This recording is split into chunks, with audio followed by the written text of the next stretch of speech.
इस कोर्स को स्टार्ट करने से पहले मैं चाहता हूं आप एक चीज क्लियरली समझ लें।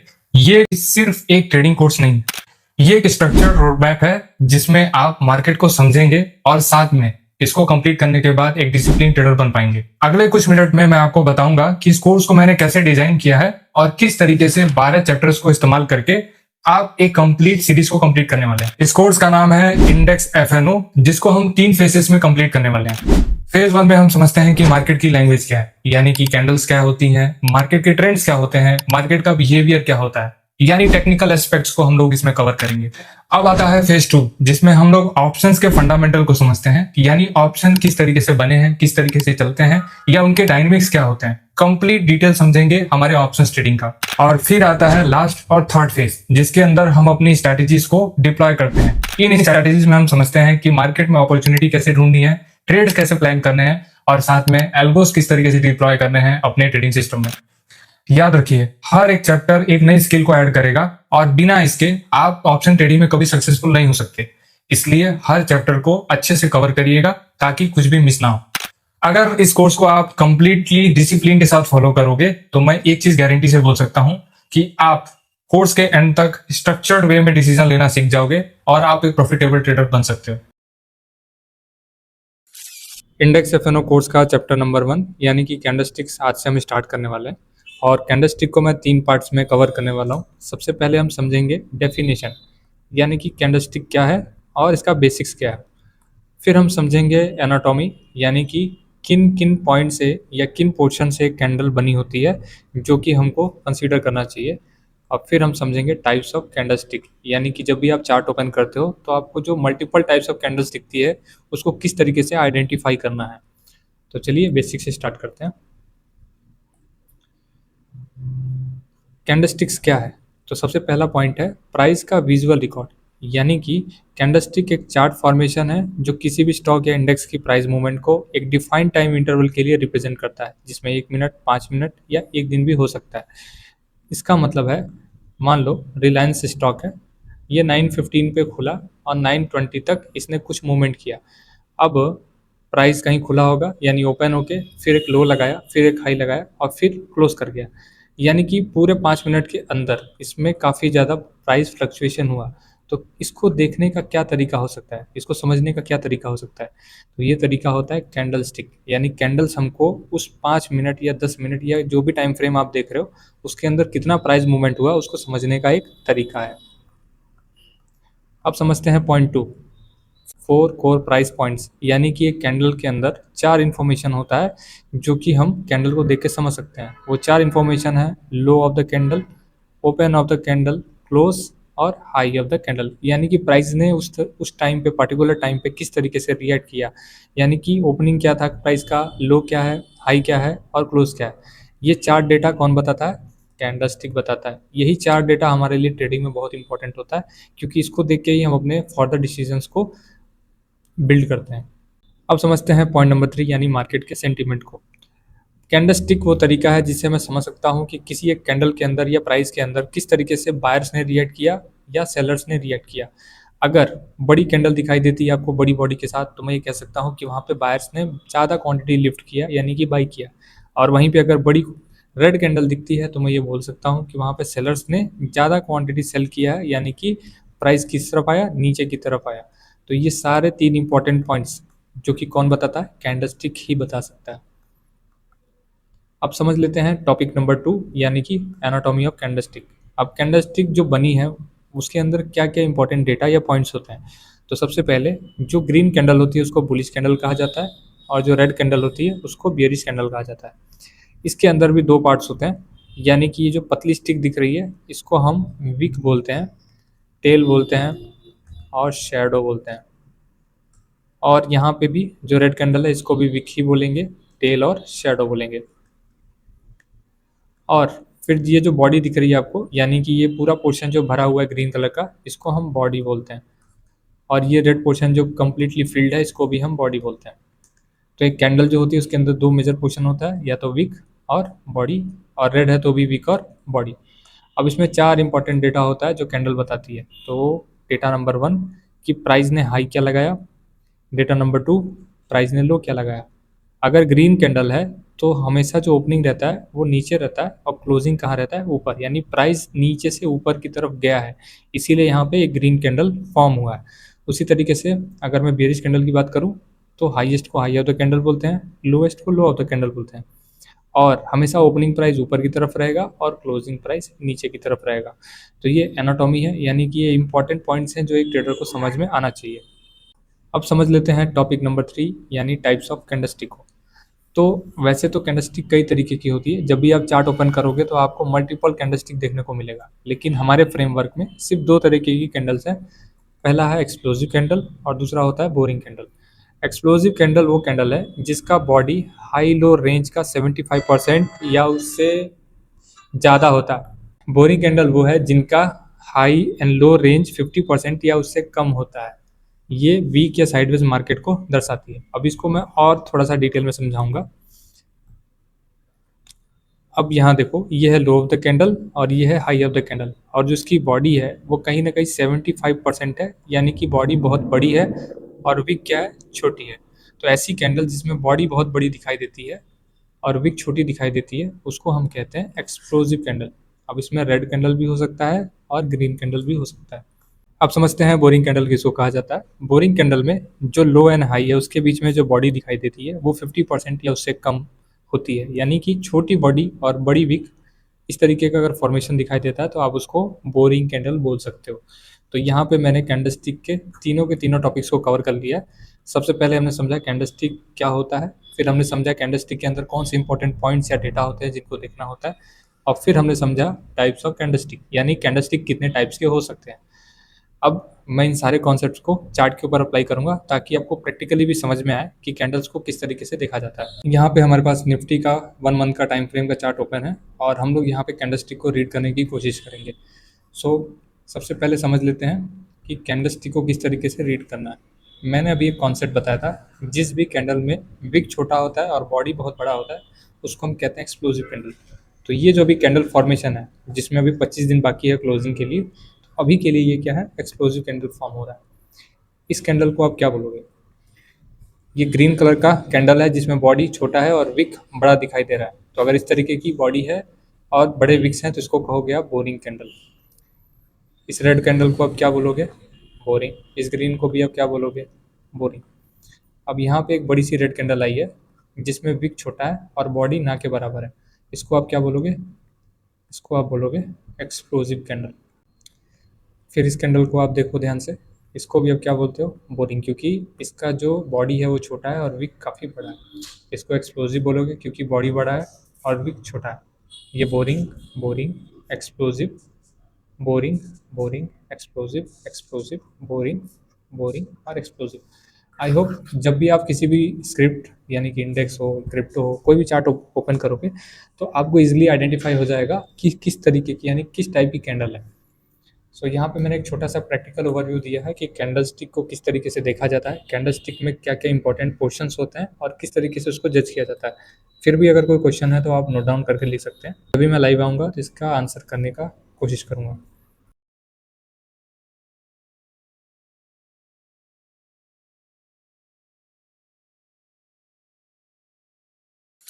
इंडेक्स एफ कोर्स का चैप्टर नंबर 2 यानी कि सपोर्ट एंड रेजिस्टेंस को हम स्टार्ट करने जा रहे हैं। तो सपोर्ट एंड रेजिस्टेंस को दो पार्ट में मैं कवर करने वाला हूँ। सबसे पहले डेफिनेशन यानी कि सपोर्ट रेजिस्टेंस होता क्या है, एंड सेकंड पार्ट में मैं आपको बताऊंगा कि वैलिड सपोर्ट एंड रेजिस्टेंस को किस तरीके से निकाला जाता है। सबसे पहले समझते हैं सपोर्ट क्या होता है, यानी उसका डेफिनेशन क्या है। सपोर्ट वो प्राइस लेवल या जोन है जहाँ प्राइस गिरते गिरते रुक जाती है और ऊपर बाउंस करती है, क्योंकि वहाँ बायर्स यानी कि डिमांड सेलर से ज़्यादा एक्टिव हो जाता है। एग्जाम्पल के लिए इस प्राइस में देखो, कैंडल्स लगातार फॉल कर रही थी, लेकिन एक प्राइस पे रुकने के बाद यानी कि एक पॉइंट पे रुकने के बाद सारी की सारी कैंडल ऊपर की तरफ निकल गई, यानी कि गिरता हुआ प्राइस पहले हॉल्ट करता है और फिर ऊपर की तरफ निकल जाता है। तो ये जो लास्ट एक्सटेंड जहाँ से प्राइस घूमा है इसी को हम कहते हैं सपोर्ट जोन। अब क्यों ज़रूरी है वो समझ लेते हैं। जब प्राइस सपोर्ट जोन के पास आता है बायर्स एक्टिव हो जाते हैं और प्राइस रिजेक्ट होकर ऊपर जाती है। एग्जाम्पल के लिए यहाँ पे प्राइस फॉल हुआ और फिर वापस ऊपर चला गया। अब जब भी प्राइस इसी जोन पे वापस आएगा, ये जो नीचे का लोएस्ट एक्सटेंड है, तो यहाँ पे बायर्स दोबारा एक्टिव होंगे और प्राइस को ऊपर की तरफ लेके जाएंगे। इसीलिए सपोर्ट इंपॉर्टेंट है ताकि हम पता लगाएं कि कौन सा वो जोन है जहाँ पे बायर्स एक्टिव हो सकते हैं। सेकंड पॉइंट, इससे पहले भी प्राइस यहाँ से बाउंस कर चुकी होती है, इसलिए ये जोन डिमांड जोन है। अब सपोर्ट ऐसा भी होता है कि वहाँ पे एक बार टैप करे और फिर दो बार टैप करे, तो हमको एक बात समझ में आता है कि मल्टीपल टाइम टैप कर रहा है एक ही पॉइंट से, तो इस बार भी चांसेस है कि मार्केट ऊपर की तरफ जा सकता है। पॉइंट थ्री है, स्कैल्पिंग में सपोर्ट जोन से ही बाई ट्रिगर ढूंढना या ढूंढा जाता है। तो जब भी मुझे एक बाइंग करना होगा मार्केट में, तो मैं क्या करूंगा, हमेशा सपोर्ट जोन फाइंड करूंगा और वहां से एक बाई का पोजीशन क्रिएट करने की कोशिश करूंगा। आई होप आपको सपोर्ट का जो डेफिनेशन है वो समझ में आया होगा। मैं एक बार और रिपीट करता हूँ, जब भी प्राइस फॉल करेगा, एक लास्ट एक्सटेंड पे प्राइस अपने आप को ऊपर की तरफ बेंड कर लेता है या फिर रिवर्ट कर लेगा, इसी लास्ट एक्सटेंड को हम कहते हैं सपोर्ट जोन। अब समझते हैं रेजिस्टेंस क्या होता है। रेजिस्टेंस को सप्लाई जोन भी कहा जाता है, जहां से प्राइस रिजेक्ट होता है। ये सपोर्ट का कंप्लीट ऑपोजिट मिरर है, यानी कि इसका डेफिनेशन में है, रेजिस्टेंस वो प्राइस या लेवल है जहां प्राइस बढ़ते बढ़ते रुक जाता है और नीचे रिजेक्ट होता है, क्योंकि वहां सेलर यानी सप्लाई बायर से ज़्यादा एक्टिव हो जाता है। इस एग्जांपल में प्राइस ऊपर की तरफ गया और यहाँ पे इस पॉइंट से मार्केट वापस नीचे की तरफ फॉल कर गया, यानी वो लास्ट एक्सटेंड जहाँ से मार्केट घूमा है वो हमारे लिए एक रेजिस्टेंस का काम करता है। अब क्यों जरूरी है वो समझ लेते हैं। जब प्राइस रेजिस्टेंस जोन के पास आती है, सेलर एक्टिव हो जाता है और प्राइस रिजेक्ट होके नीचे गिरता है, यानी कि प्राइस यहाँ से रिजेक्ट हो रहा है तो ये एक सप्लाई जोन है। अब जब भी प्राइस वापस इसी जोन में आएगा तो चांसेस है कि ये वापस कहाँ आ जाए, नीचे की तरफ। पॉइंट टू, इससे पहले भी प्राइस यहाँ से पलट चुकी होती है, इसलिए ये जोन सप्लाई जोन कहलाता है, यानी कि ऑलरेडी एक बार ये फ्यूचर में हो चुका है। जो भी हम पास्ट के चार्ट देख रहे हैं उसमें साफ दिख रहा है कि यही वो पॉइंट था जहां से मार्केट ने नीचे की तरफ रिजेक्ट किया, यानी कि आने वाला जो टाइम है, अगर प्राइस यहाँ पे आया तो दोबारा नीचे रिजेक्ट हो सकता है। थर्ड, स्कैल्पिंग में रेजिस्टेंस जोन से ही सेल ट्रिगर ढूंढा जाता है, यानी कि अगर आप स्कैल्पर हो तो आप ब्रेकआउट की जगह, यानी कि जब भी ये सपोर्ट टूटे या रेजिस्टेंस टूटे उसको छोड़ के हमेशा रेजिस्टेंस से क्या देखो, शॉर्ट प्लान करो। आई होप यहाँ पे सपोर्ट एंड रेजिस्टेंस का डेफिनेशन आपको समझ में आया होगा।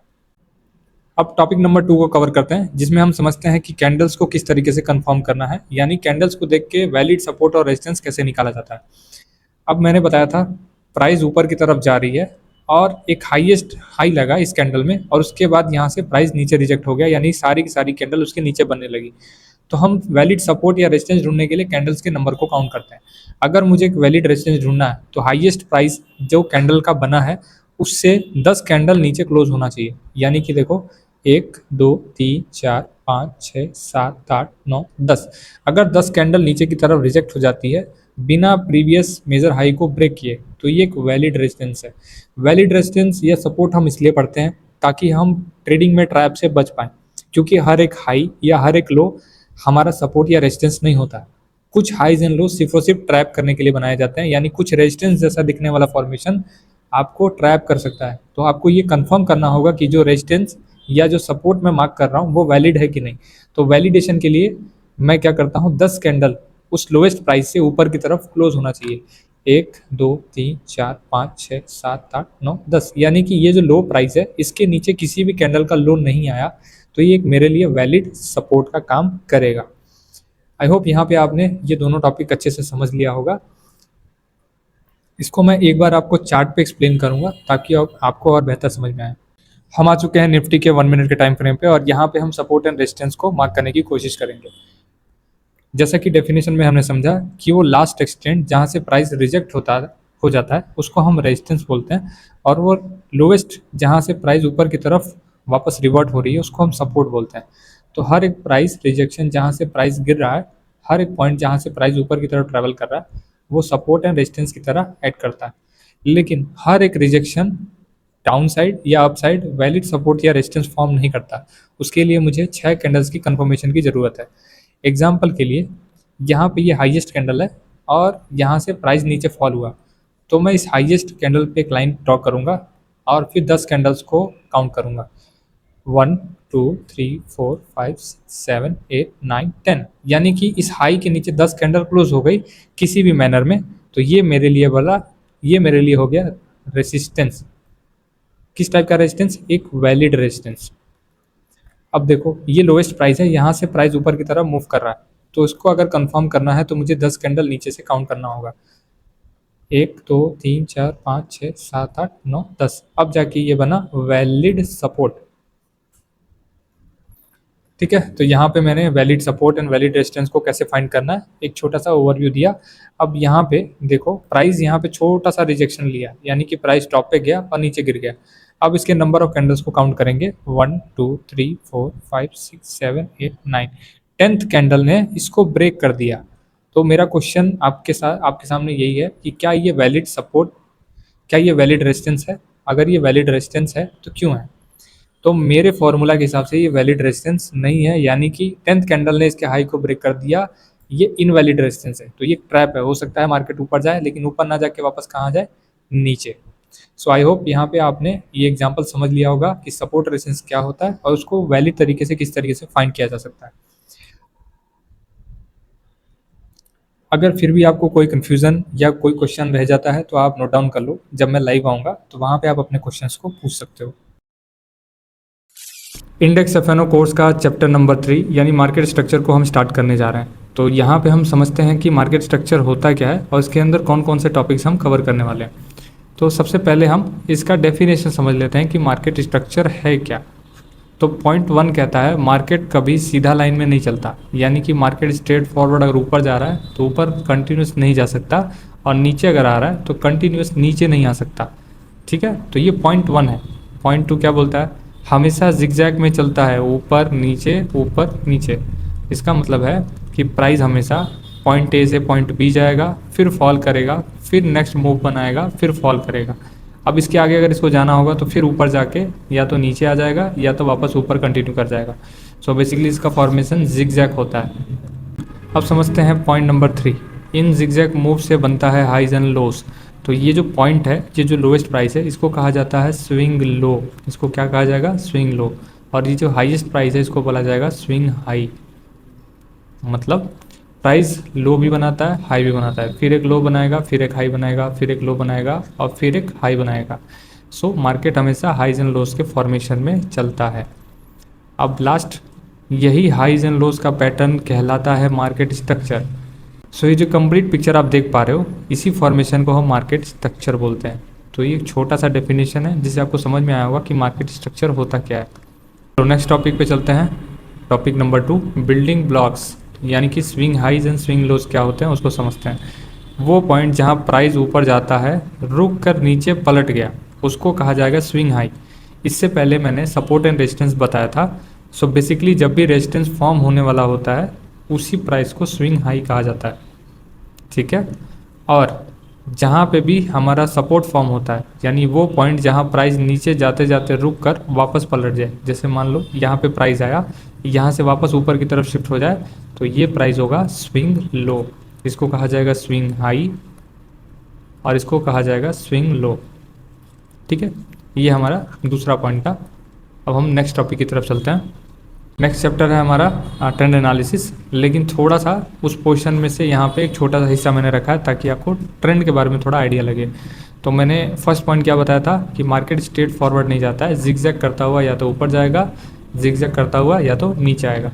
तो पहला कंडीशन यानी ऊपर जाने का कंडीशन है जिसको कहा जाता है अप ट्रेंड। अगर मार्केट को ऊपर जाना है तो वो इसी फॉर्मेशन में ऊपर जाएगा, प्राइस नीचे से ऊपर ट्रैवल करेगा, फिर फॉल करेगा।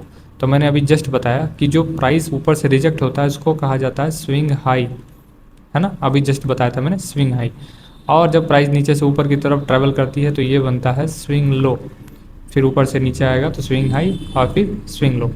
ठीक है, अब यहाँ पे एक बात समझने वाली है, जब भी एक हाई बना, ठीक है, और प्रीवियस प्राइस ने उसको तोड़ दिया और एक नया हाई बना दिया, तो ये जो नया हाई जब आपको अपीयर होने लगता है तो इसको कहा जाता है हायर हाई। और फिर जब ये हायर हाई ब्रेक हो जाता है तो इसका लोएस्ट प्राइस बनता है हायर लो। आई होप यहाँ तक आपको समझ में आ रहा होगा। देखो यहाँ पे हायर हाई का फॉर्मेशन लिखा हुआ है, हायर हाई नया हाई पुराने हाई से ऊपर, हर एक पॉइंट जो कि पुराने वाले हाई या रेजिस्टेंस के ऊपर बन रहा है उसको हम हायर हाई बोलते हैं। और हायर लो क्या बोलता है, नया लो पुराने लो से ऊपर।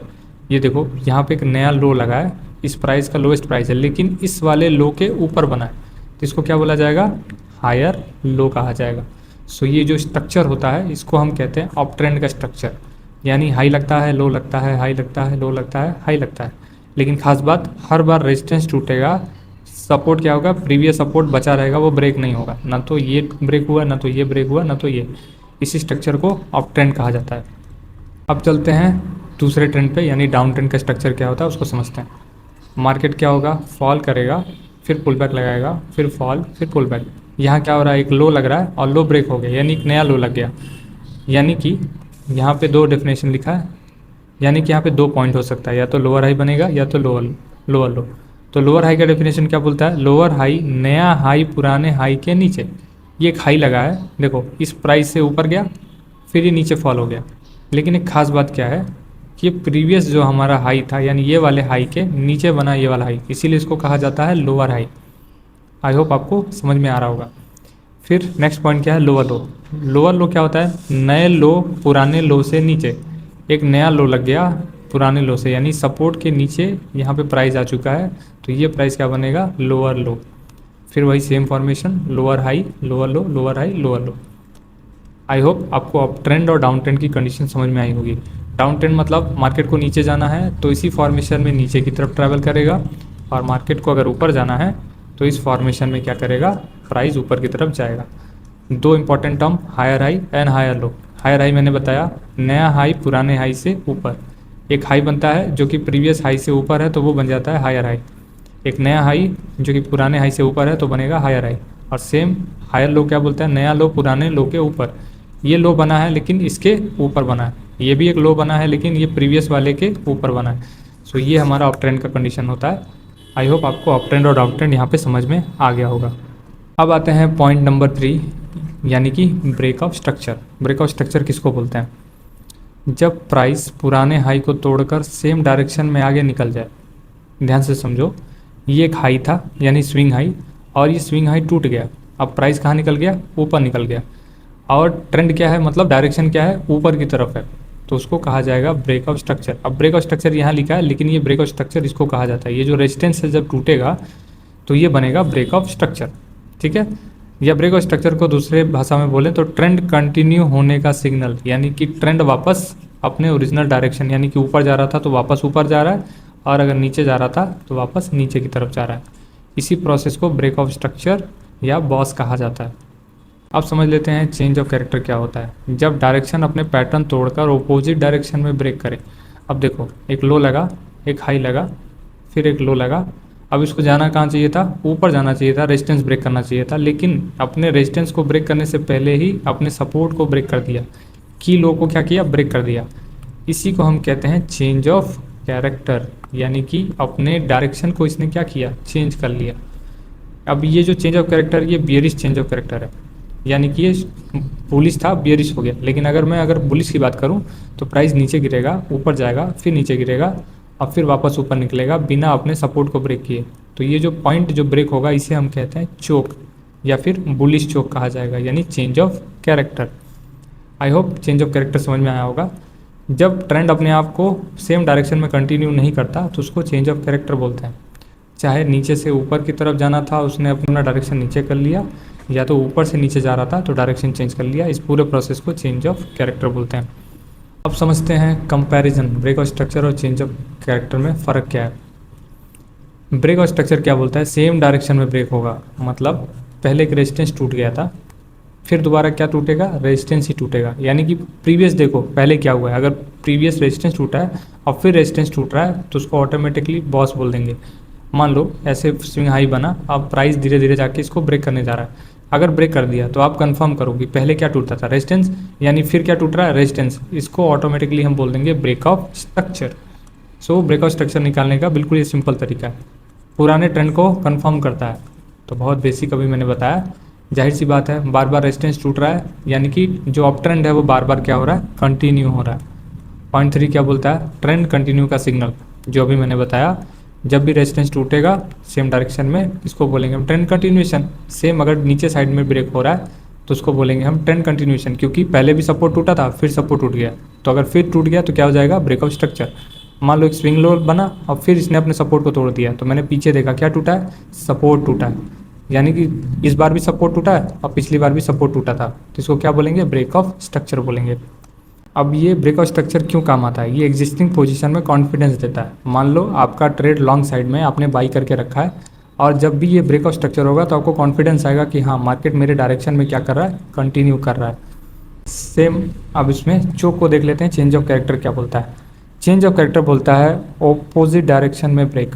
समझो प्राइस ने क्या किया था, पहले रेजिस्टेंस ब्रेक किया था, अब प्राइस क्या कर रहा है, अपने सपोर्ट को ब्रेक कर रहा है। तो अगर ये सपोर्ट ब्रेक हो रहा है तो मैंने क्या देखा, इससे प्रीवियस वाला जो भी लेवल है वो कौन सा था, तो ये एक रेजिस्टेंस था।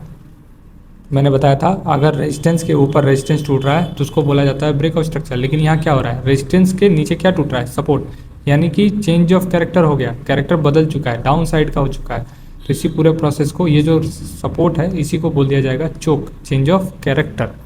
अब सेकंड पॉइंट बोलता है पुराने ट्रेंड को तोड़ता है, यानी कि अगर मान लो अब ट्रेंड चल रहा है, जैसे ही लो टूटा आपको पता है कि ट्रेंड चेंज हो चुका है, अब ये किधर आएगा, नीचे के साइड में आएगा, या फिर डाउन साइड चल रहा है और जैसे ही अपने प्रीवियस हाई को तोड़ेगा आपको पता है कि किधर जाने वाला है, ऊपर की तरफ।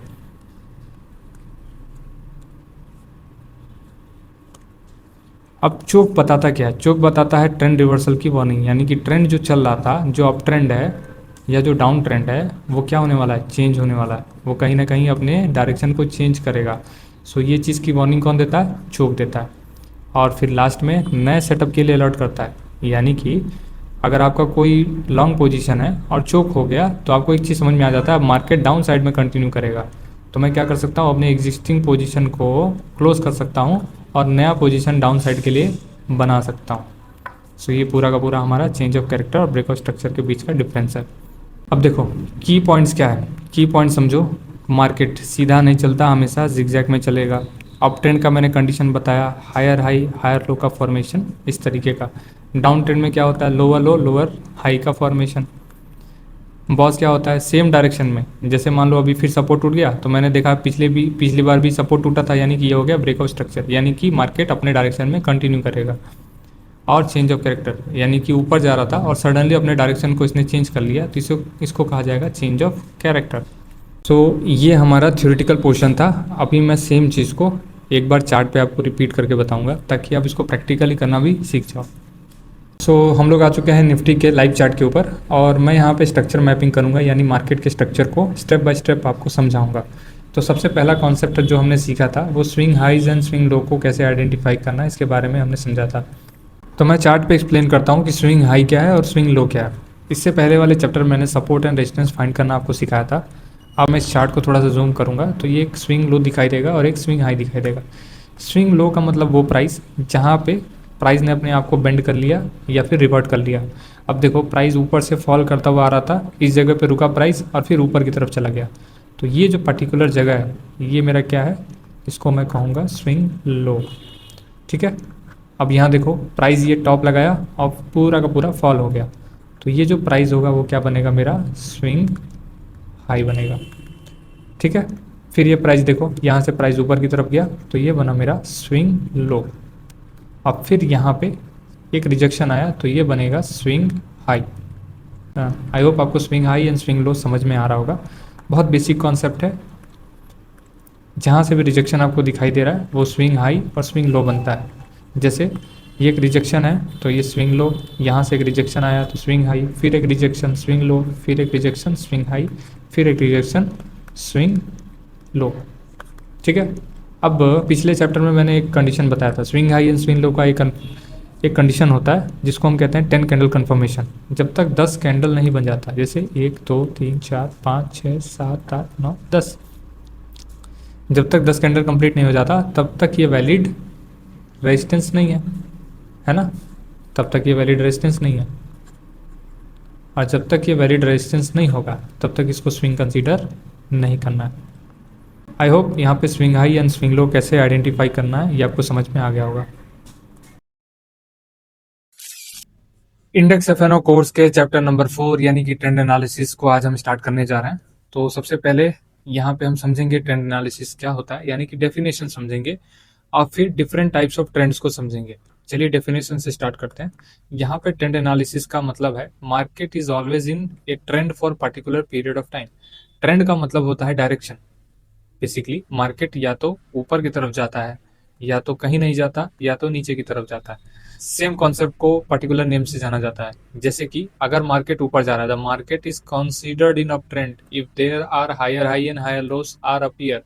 मैंने पिछले चैप्टर में, एनिमेशन वाले चैप्टर में बताया था कि मार्केट क्या करता है, हायर हाई हायर लो के फॉर्मेशन में ऊपर की तरफ जा रहा है। यानी कि आप समझो बार बार रेजिस्टेंस ब्रेक हो रहा है और मार्केट ऊपर जाना चाहता है, तो उसको हम कहेंगे अप ट्रेंड। क्या बोलते हैं? अप ट्रेंड बोलते हैं। यानी कि डायरेक्शन बिल्कुल क्लियर है, मार्केट को ऊपर जाना है।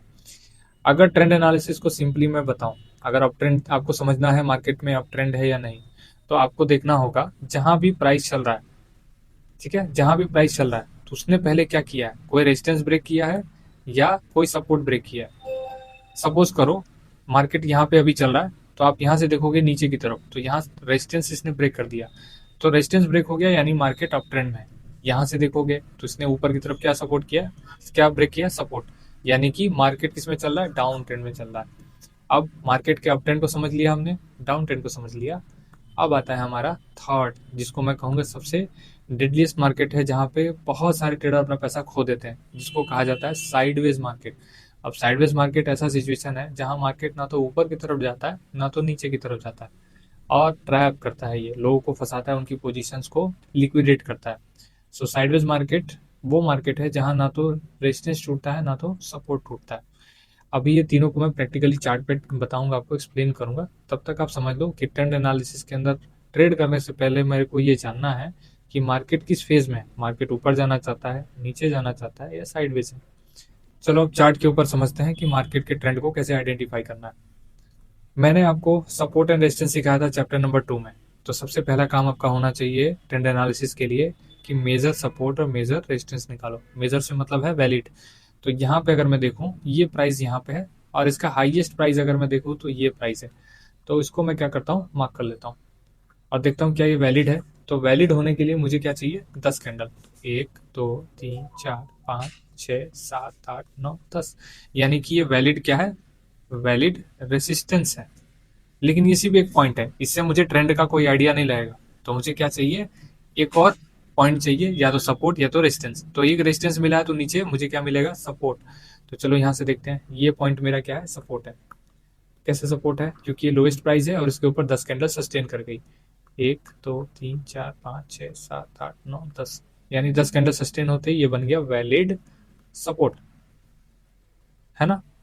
अब मैंने एक कॉन्सेप्ट बताया था आपको चैप्टर नंबर 3 में, मार्केट स्ट्रक्चर में, कि अगर मार्केट को नीचे जाना है तो किस फॉर्मेशन में जाएगा, पहले सपोर्ट को ब्रेक करेगा यानी लोअर लो और लोअर हाई के फॉर्मेशन में नीचे की तरफ जाएगा। तो यहाँ पे देखो क्या हो रहा है, सपोर्ट टूट गया यानी कि ट्रेंड बिल्कुल क्लियर है। ट्रेंड किस तरफ का है, ये मार्केट सिचुएशन है डाउन ट्रेंड का, नीचे जाना चाहता है मार्केट। ठीक है, तो कभी भी ट्रेड करने से पहले आपको ये जानना होगा कि मैं जिस मार्केट में ट्रेड कर रहा हूँ उसका ट्रेंड क्या है, बेसिकली वो जाना किधर चाहता है। तो यहाँ पे जो हमने एनालिसिस किया उससे हमको पता चला कि मार्केट क्या हो गया, डाउन ट्रेंड है अभी। एक और एनालिसिस करते हैं। मान लो इस तरीके का मार्केट स्ट्रक्चर आपके सामने है और आपको ये समझना है कि अभी मेरा ट्रेंड क्या है। तो मुझे पहले क्या करना होगा, ये हाईएस्ट प्राइस है, इसके रिगार्डिंग अगर मैं लोवेस्ट देखूँ तो ये प्राइस आता है, यहाँ से 10 कैंडल, ठीक है, 10 कैंडल अगर मार्क करोगे ये लोवेस्ट प्राइस से, तो 10 कैंडल का लो ब्रेक नहीं होना चाहिए। 1 2 3 4 5 6 7 8 9 10, यानी ये वैलिड सपोर्ट हो गया, है ना। अब इसके पीछे यानी इसके ऊपर कोई सपोर्ट या रेजिस्टेंस है, तो शायद ये वाला प्राइस, ये क्या है, मेरा रेजिस्टेंस है। क्या है, रेजिस्टेंस। अब यहाँ पे अगर मैंने इसको मार्क किया तो देखते हैं क्या ये वैलिड है। तो वैलिड के लिए 10 कैंडल, 1 2 3 4 5 6 7 8 9 10, 10 कैंडल होते ही क्या हो गया, ये हमारा वैलिड रेजिस्टेंस हो गया। अब हमको क्या मिल गया, ट्रेंड मिल गया, यानी कि अभी रेजिस्टेंस टूटा है तो मार्केट का ट्रेंड क्या है, अप ट्रेंड है। आई होप आपको डाउन ट्रेंड और अप ट्रेंड दोनों का कंडीशन समझ में आया होगा। अब हम चलते हैं ट्रेंड नंबर 3 यानी कि साइडवेज की तरफ। चलो अब कंडीशन नंबर 3 यानी कि साइडवेज मार्केट को भी एक बार समझ लेते हैं। यहाँ पे देखो एक मेजर हाई है जहाँ से एक फॉल आया, फिर एक लो है, फिर एक हाई है, फिर एक लो है। अगर मैं इसको मार्क करूँ एज ए स्ट्रक्चर तो मुझे एक चीज़ क्लियर समझ में आ रही है कि मार्केट जो है ना वो श्रिंक हो रहा है, एक जोन में जा रहा है। कहने का मतलब है मार्केट एक जोन के अंदर कंसोलिडेशन में जा रहा है। अब यहाँ देखो हाई लगा, फिर एक लो लगा, फिर एक हाई लग गया, फिर एक लो लग गया। जब भी मार्केट में इस तरीके का हाई, 2 हाई लग जाता है और 2 लो लग जाता है, लेकिन कंडीशन क्या है, वो इस तरीके से कंसोलिडेशन में जाना चाहिए। जो प्रीवियस लो है उसके ऊपर एक लो बनना चाहिए और प्रीवियस हाई के नीचे एक हाई बनना चाहिए। तब आपको एक चीज़ समझ में आना चाहिए कि जो मार्केट कंसोलिडेशन में जा रहा है, यानी कि जो श्रिंक हो रहा है, ये क्या करेगा, अगर ऊपर ब्रेक किया तो ट्रैप करके नीचे आएगा और नीचे ब्रेक किया तो ट्रैप करके कहाँ जाएगा, ऊपर की तरफ। बाद में दिखता है कि मार्केट साइडवेज हो गया, लेकिन आप इसको पहले ही जज कर सकते हो कि मार्केट में भी साइडवेज हो सकता है। तो यहाँ क्या देखना है, मेजर हाई और उसके अंदर 2 हाई, यानी कि देखो ये मेजर हाई है, इसके अंदर एक हाई लगा, ये मेजर लो है, इसके ऊपर एक लो लगा। तो एक चीज समझो, जहां भी ये ब्रेक करेगा, नीचे ब्रेक करेगा तो ट्रैप हो सकता है, ऊपर ब्रेक करेगा तो ट्रैप हो सकता है, ये साइडवेज की तरह इस तरीके से रिएक्ट कर सकता है। तो चलो देख लेते हैं इसमें किस तरीके से इसमें रिस्पॉन्स आया। अब यहाँ देखो, ये सपोर्ट हमारा ब्रेक हुआ, लेकिन मार्केट क्या कर गया, पूरा ऊपर निकल गया। बाद में लोग यहाँ पे एक इस तरीके से जोन्स ड्रॉ करेंगे और बोलेंगे कि ये तो साइडवेज है, लेकिन हम पहले ही पता लगा सकते हैं कि मार्केट साइडवेज है या नहीं है। इसीलिए मैंने 2 कॉन्सेप्ट पहले बताया। पहला था अप ट्रेंड यानी यूटी, दूसरा था डीटी यानी डाउन ट्रेंड, और अब जो सबसे डेडलीस्ट होता है साइडवेज, उसको कैसे आइडेंटिफाई करना है उसका भी तरीका मैंने आपको एक्सप्लेन किया। एक बार और मैं एक्सप्लेन करता हूँ। एक मेजर हाई, एक मेजर लो, एक मेजर हाई, एक मेजर लो, लेकिन वो श्रिंक होना चाहिए। मेजर हाई के नीचे एक हाई बनना चाहिए, मेजर लो के ऊपर एक लो बनना चाहिए। इस तरीके का अगर फॉर्मेशन हो रहा है तो आप समझो जिधर भी ब्रेक करेगा उसके बाद वो ट्रैप कर सकता है, नीचे करेगा तो नीचे, ऊपर करेगा तो ऊपर, और बाद में दिखेगा कि ये साइडवेज हो चुका है, नीचे जा रहा है ना ऊपर जा रहा है। आई होप यहाँ तक आपको समझ में आया होगा। फिर भी कोई कंफ्यूजन है तो आप अपने क्वेश्चंस को राइट डाउन कर लो, मैं लाइव मार्केट में इसका आंसर दूंगा। इंडेक्स एफ का चैप्टर नंबर 5 यानी कि डिस्काउंट एंड प्रीमियम जोन को अब हम लोग स्टार्ट करने जा रहे हैं। सबसे पहले समझते हैं डिस्काउंट जोन और प्रीमियम जोन क्या होता है। सो यहाँ पे देखो, एक स्विंग लो मार्क किया गया है और एक स्विंग हाई मार्क किया गया है। समझो कि मार्केट 10 रुपये से चलना स्टार्ट किया और 20 रुपये तक गया। तो क्या 10 से 20 के बीच में जो मार्केट ट्रेवल किया है, इसके बीच में कोई ऐसा जोन हो सकता है जहाँ से बायर फिर से एक्टिव हो सकता है? तो ये फाइंड करने के लिए हम क्या करते हैं, डिस्काउंट जोन को फाइंड करते हैं। एक ऐसा जगह जहाँ से बायर दोबारा एक्टिव होगा या बायर उसको कंट्रोल करेगा। तो जैसे ही 10 से 20 रुपये गया प्राइस, अब हमको वेट करना है कि जब ये नीचे फॉल करेगा तो हमारे पास एक ऐसा जोन होना चाहिए जहाँ से बायर दोबारा क्या करेगा, एक एफर्ट डालेगा अपसाइड में। सो इसी चीज़ को समझने के लिए हम लोग डिस्काउंट जोन को समझते हैं। अब इसी का अपोजिट प्रीमियम जोन, यानी कि मार्केट 20 रुपये का था और गिर के आ गया 10 रुपये। अब हमको एक ऐसा जोन चाहिए जहाँ से वापस गिर सकता है मार्केट। तो वो कैसे निकलता है, वो प्रीमियम जोन से निकलता है। समझो 20 रुपये से मार्केट गिरा 10 रुपये तक, और अगर हमने प्रीमियम जोन निकाल लिया तो हमको ये पता है कि मार्केट अगर ऊपर जाएगा तो इसी जोन से क्या करने वाला है, वापस नीचे की तरफ गिरेगा।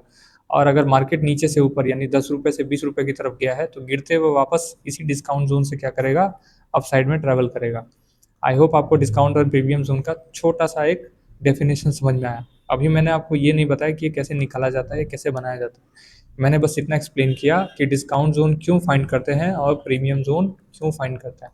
ठीक है, अब चलते हैं इसको किस तरीके से मेजर किया जाता है वो समझते हैं। डिस्काउंट एंड प्रीमियम जोन कुछ भी नहीं है, बस एवरेज लाइन के ऊपर के जोन को हम लोग प्रीमियम जोन बोलते हैं और एवरेज लाइन के नीचे वाले को डिस्काउंट जोन बोलते हैं। एग्जाम्पल के लिए 10 रुपये से मार्केट 20 रुपये गया, यानी कितना हो गया, 10 से 20, 10 पॉइंट चला है। और 10 और 20 का अगर बीच का प्राइस यानी एवरेज प्राइस लिया जाए तो कितना रुपये आएगा, वो आएगा 15 रुपये। यानी कि स्विंग लो और स्विंग हाई के मिड पॉइंट जो कि एवरेज होता है, उस एवरेज के ऊपर का जितना भी प्राइस आपको दिख रहा है वो प्रीमियम जोन है, और उसके नीचे जो दिखाई दे रहा है वो डिस्काउंट जोन है। आई होप आपको प्रीमियम और डिस्काउंट जोन थोड़ा सा समझ में आया होगा, और इसी सेम कॉन्सेप्ट को मैं अभी लाइव चार्ट पे एक्सप्लेन करूंगा ताकि आपको और अच्छे से समझ में आए। यहाँ पे चार्ट पे हमारे पास एक एग्जांपल है जिसमें हमको दिख रहा है मार्केट ने एक टॉप लगाया, उससे पहले एक बॉटम लगाया था, उससे पहले एक टॉप और फिर एक बॉटम। तो अगर मैं यहाँ पे मार्क कर लूँ इस रेजिस्टेंस को, तो एक बात हमको समझ में आती है कि अभी इस स्ट्रक्चर का ब्रेकआउट हुआ है। क्या हुआ है, ब्रेकआउट हुआ है, यानी ये पूरा इम्पल्स लगा है। अब ये सीधा ऐसे ऊपर तो जाएगा नहीं, क्योंकि हमने मार्केट स्ट्रक्चर में पढ़ा था कभी भी मार्केट स्ट्रेट फॉरवर्ड ऊपर नहीं जाता, स्ट्रेट फॉरवर्ड नीचे भी नहीं जाता, वो क्या लगाता है, पुल बैक लगाता है ना। तो अब क्वेश्चन ये है कि पुल बैक लगेगा तो कहाँ तक लगेगा, तो यही समझने के लिए मेरे को डिस्काउंट और प्रीमियम जोन निकालना होता है। तो जो लो प्राइस है वहाँ से अगर मैं इसको मार्क करूँ,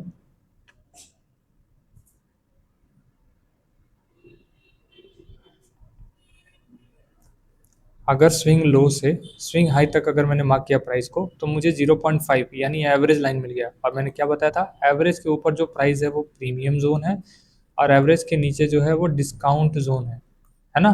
तो अभी हम क्या है, ट्रेंड मेरा क्या है, ट्रेंड अपवर्ड है या डाउनवर्ड है? ठीक है, तो आंसर बिल्कुल सिंपल है, ट्रेंड मेरा अप ट्रेंड है, तो मार्केट ऊपर जाएगा। तो हमें क्या चाहिए, हमें चाहिए डिस्काउंट। तो डिस्काउंट कहाँ पे निकला हमारा, इस प्राइस के नीचे 1384 के नीचे पूरा जोन मेरा क्या है, डिस्काउंट जोन है। यानी बायर्स वापस यहाँ से एक्टिव हो जाएंगे और प्राइस को कहाँ लेके जाएंगे, ऊपर की तरफ। चलिए देखते हैं। ठीक है, जैसा मैंने एक्सप्लेन किया था, जब प्राइस फॉल करना शुरू हुआ तो हमने एक जोन निकाला जहाँ से प्राइस क्या कर सकता है, वापस रिवर्ट हो सकता है। तो यहाँ से प्राइस ने क्या किया, अपने आप को ऊपर की तरफ बेंड कर लिया।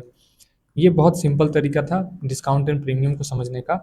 अभी हम लोग क्या करेंगे, डिस्काउंट एंड प्रीमियम को बार बार इस तरीके से निकालने की ज़रूरत नहीं है, इसके लिए हम ऑटोमेटेड सिस्टम रखेंगे। अब यहाँ पे मैंने फिबोनाची यूज़ किया था डिस्काउंट एंड प्रीमियम निकालने के लिए, बट आपको फिबोनाची की ज़रूरत नहीं है, क्योंकि हम ट्रेड कर रहे हैं इंडेक्सेस में या किसी और स्क्रिप्ट में।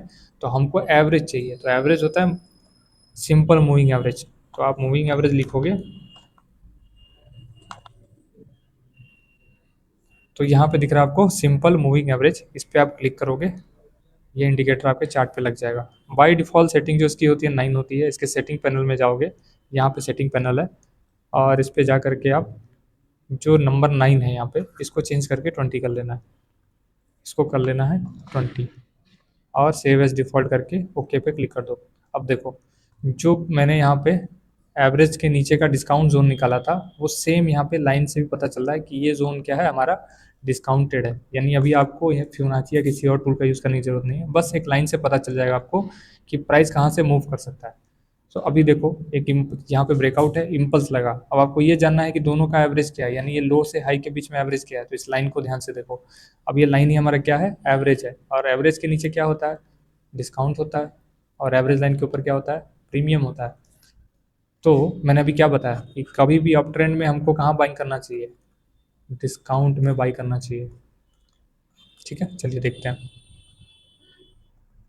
ठीक है, प्राइस ने क्या किया, डिस्काउंट जोन में आया और वापस क्या कर गया, रिएक्ट कर गया ऊपर की तरफ। अच्छा, फिर देखो, ये एक लो है और एक हाई है, फिर से दोबारा कहाँ से रिएक्ट कर सकता है, यहाँ से रिएक्ट कर सकता है। ठीक है,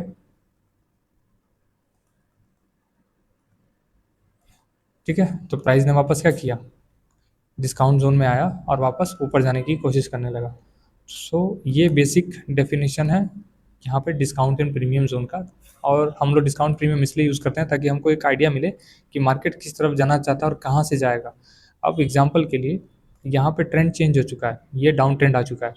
अब हमको अगर सेल करना है तो हमको प्रीमियम से सेल करना होगा। मैंने पहले भी बताया था, प्रीमियम से सेल करो।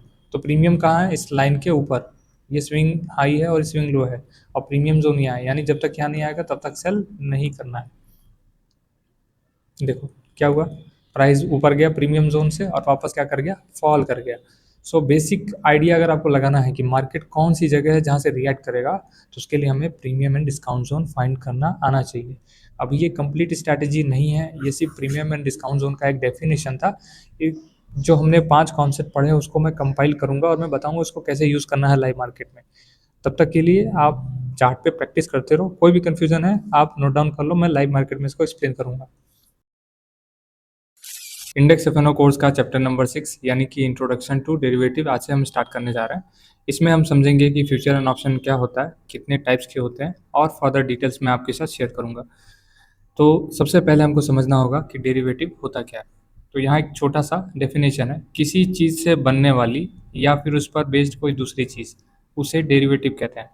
एग्जाम्पल के तौर पे, अगर चीनी है यानी कि शुगर, शुगर तभी बनाई जा सकती है जब आपके पास शुगर केन यानी कि गन्ना हो। बिना शुगर केन के हमको शुगर नहीं मिलेगी।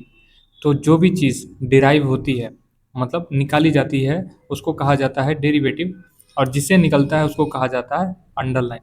एग्जाम्पल के लिए, आपने निफ्टी सुना होगा।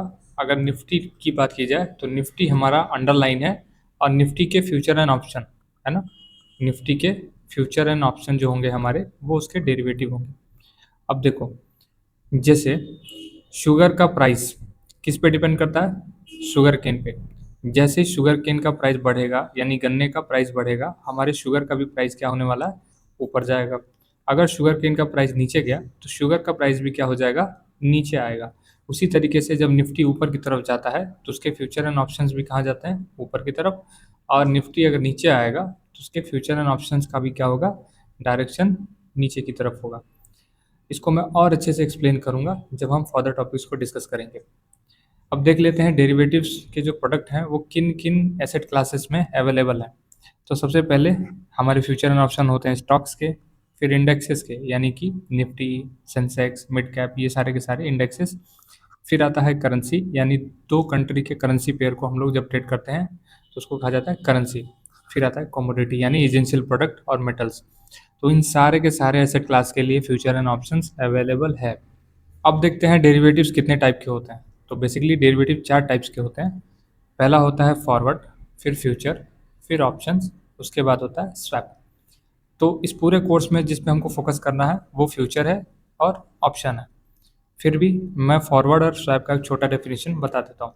देखो, जब भी हम ट्रेडिंग करते हैं तो हमारे पास एक काउंटर पार्टी होती है, यानी कि एक मीडियोकर होता है जो हमारे ट्रांजेक्शन को कंप्लीट करता है। जैसे फ्यूचर या ऑप्शन करोगे तो वहाँ एनएससी हमारी होती है और इसमें बीएसई होती है जो हमारे ट्रांजेक्शन को कंप्लीट कराता है। लेकिन जब हम फॉरवर्ड करते हैं तो फॉरवर्ड में क्या होता है, दो लोग खुद मिलते हैं और वो लोग डिसाइड करते हैं कि मुझे किस तरीके के एग्रीमेंट में जाना है, किस प्राइस पे जाना है, किस डेट पे जाना है।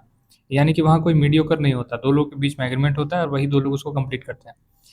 तो ये हमारा हो गया फॉरवर्ड का डेफिनेशन, यानी कि एक ऐसा एग्रीमेंट जिसमें दो प्राइवेट पार्टीज या दो प्राइवेट काउंटर पार्टीज मिलकर एक एग्रीमेंट करते हैं, कस्टमाइज एग्रीमेंट अपने हिसाब से, कि मुझे फिक्स रेट पे, फिक्स प्राइस पे कोई चीज़ बाई या सेल करना है।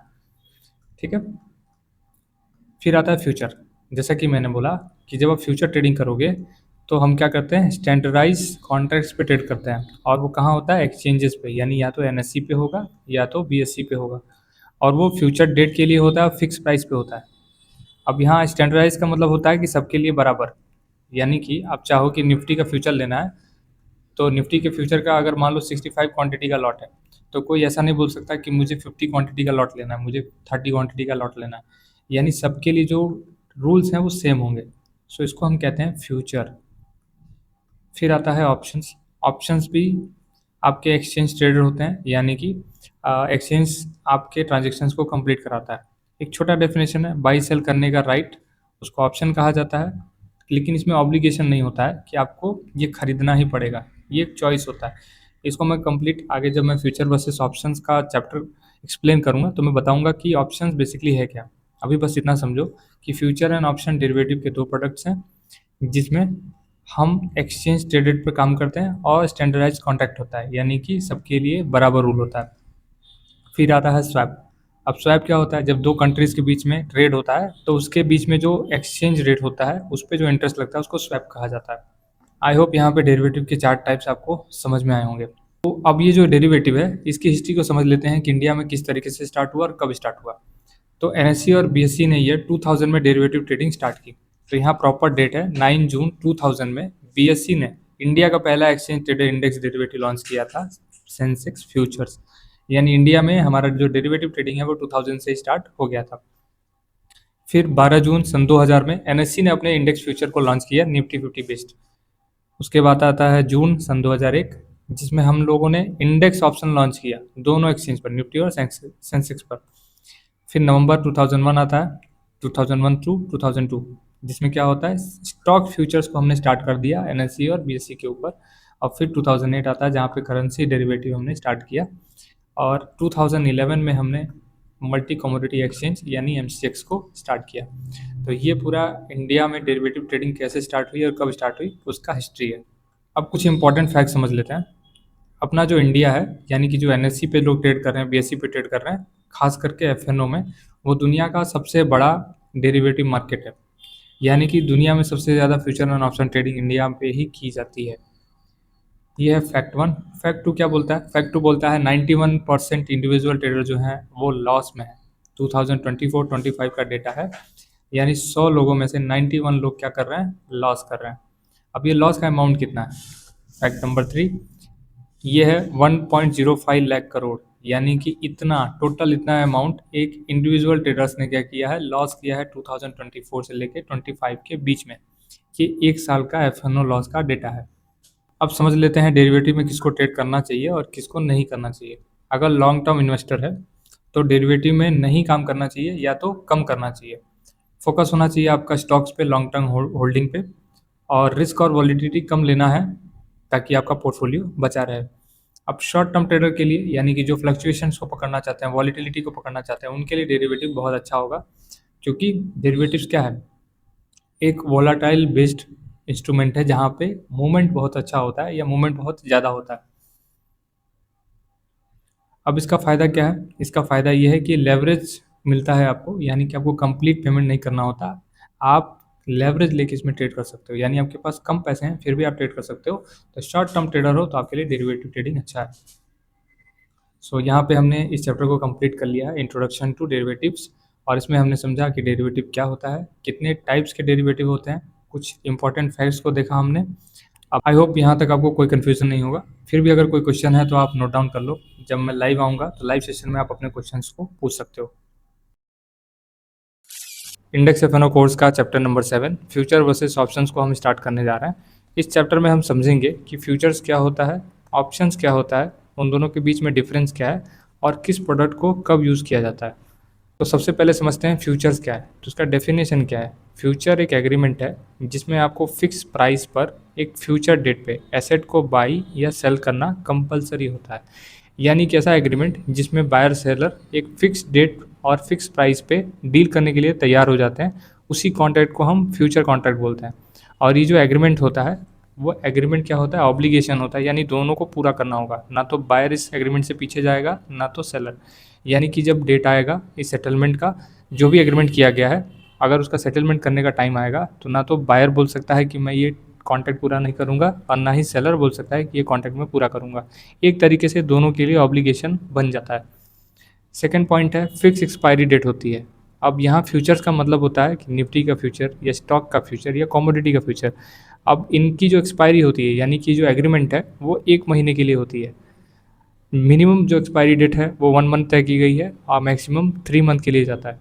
यानी कि अगर आपको किसी भी एसेट क्लास का कोई भी फ्यूचर ट्रेड करना है तो आप 1 महीने से लेकर 3 महीने तक की एक्सपायरी को ट्रेड कर सकते हैं।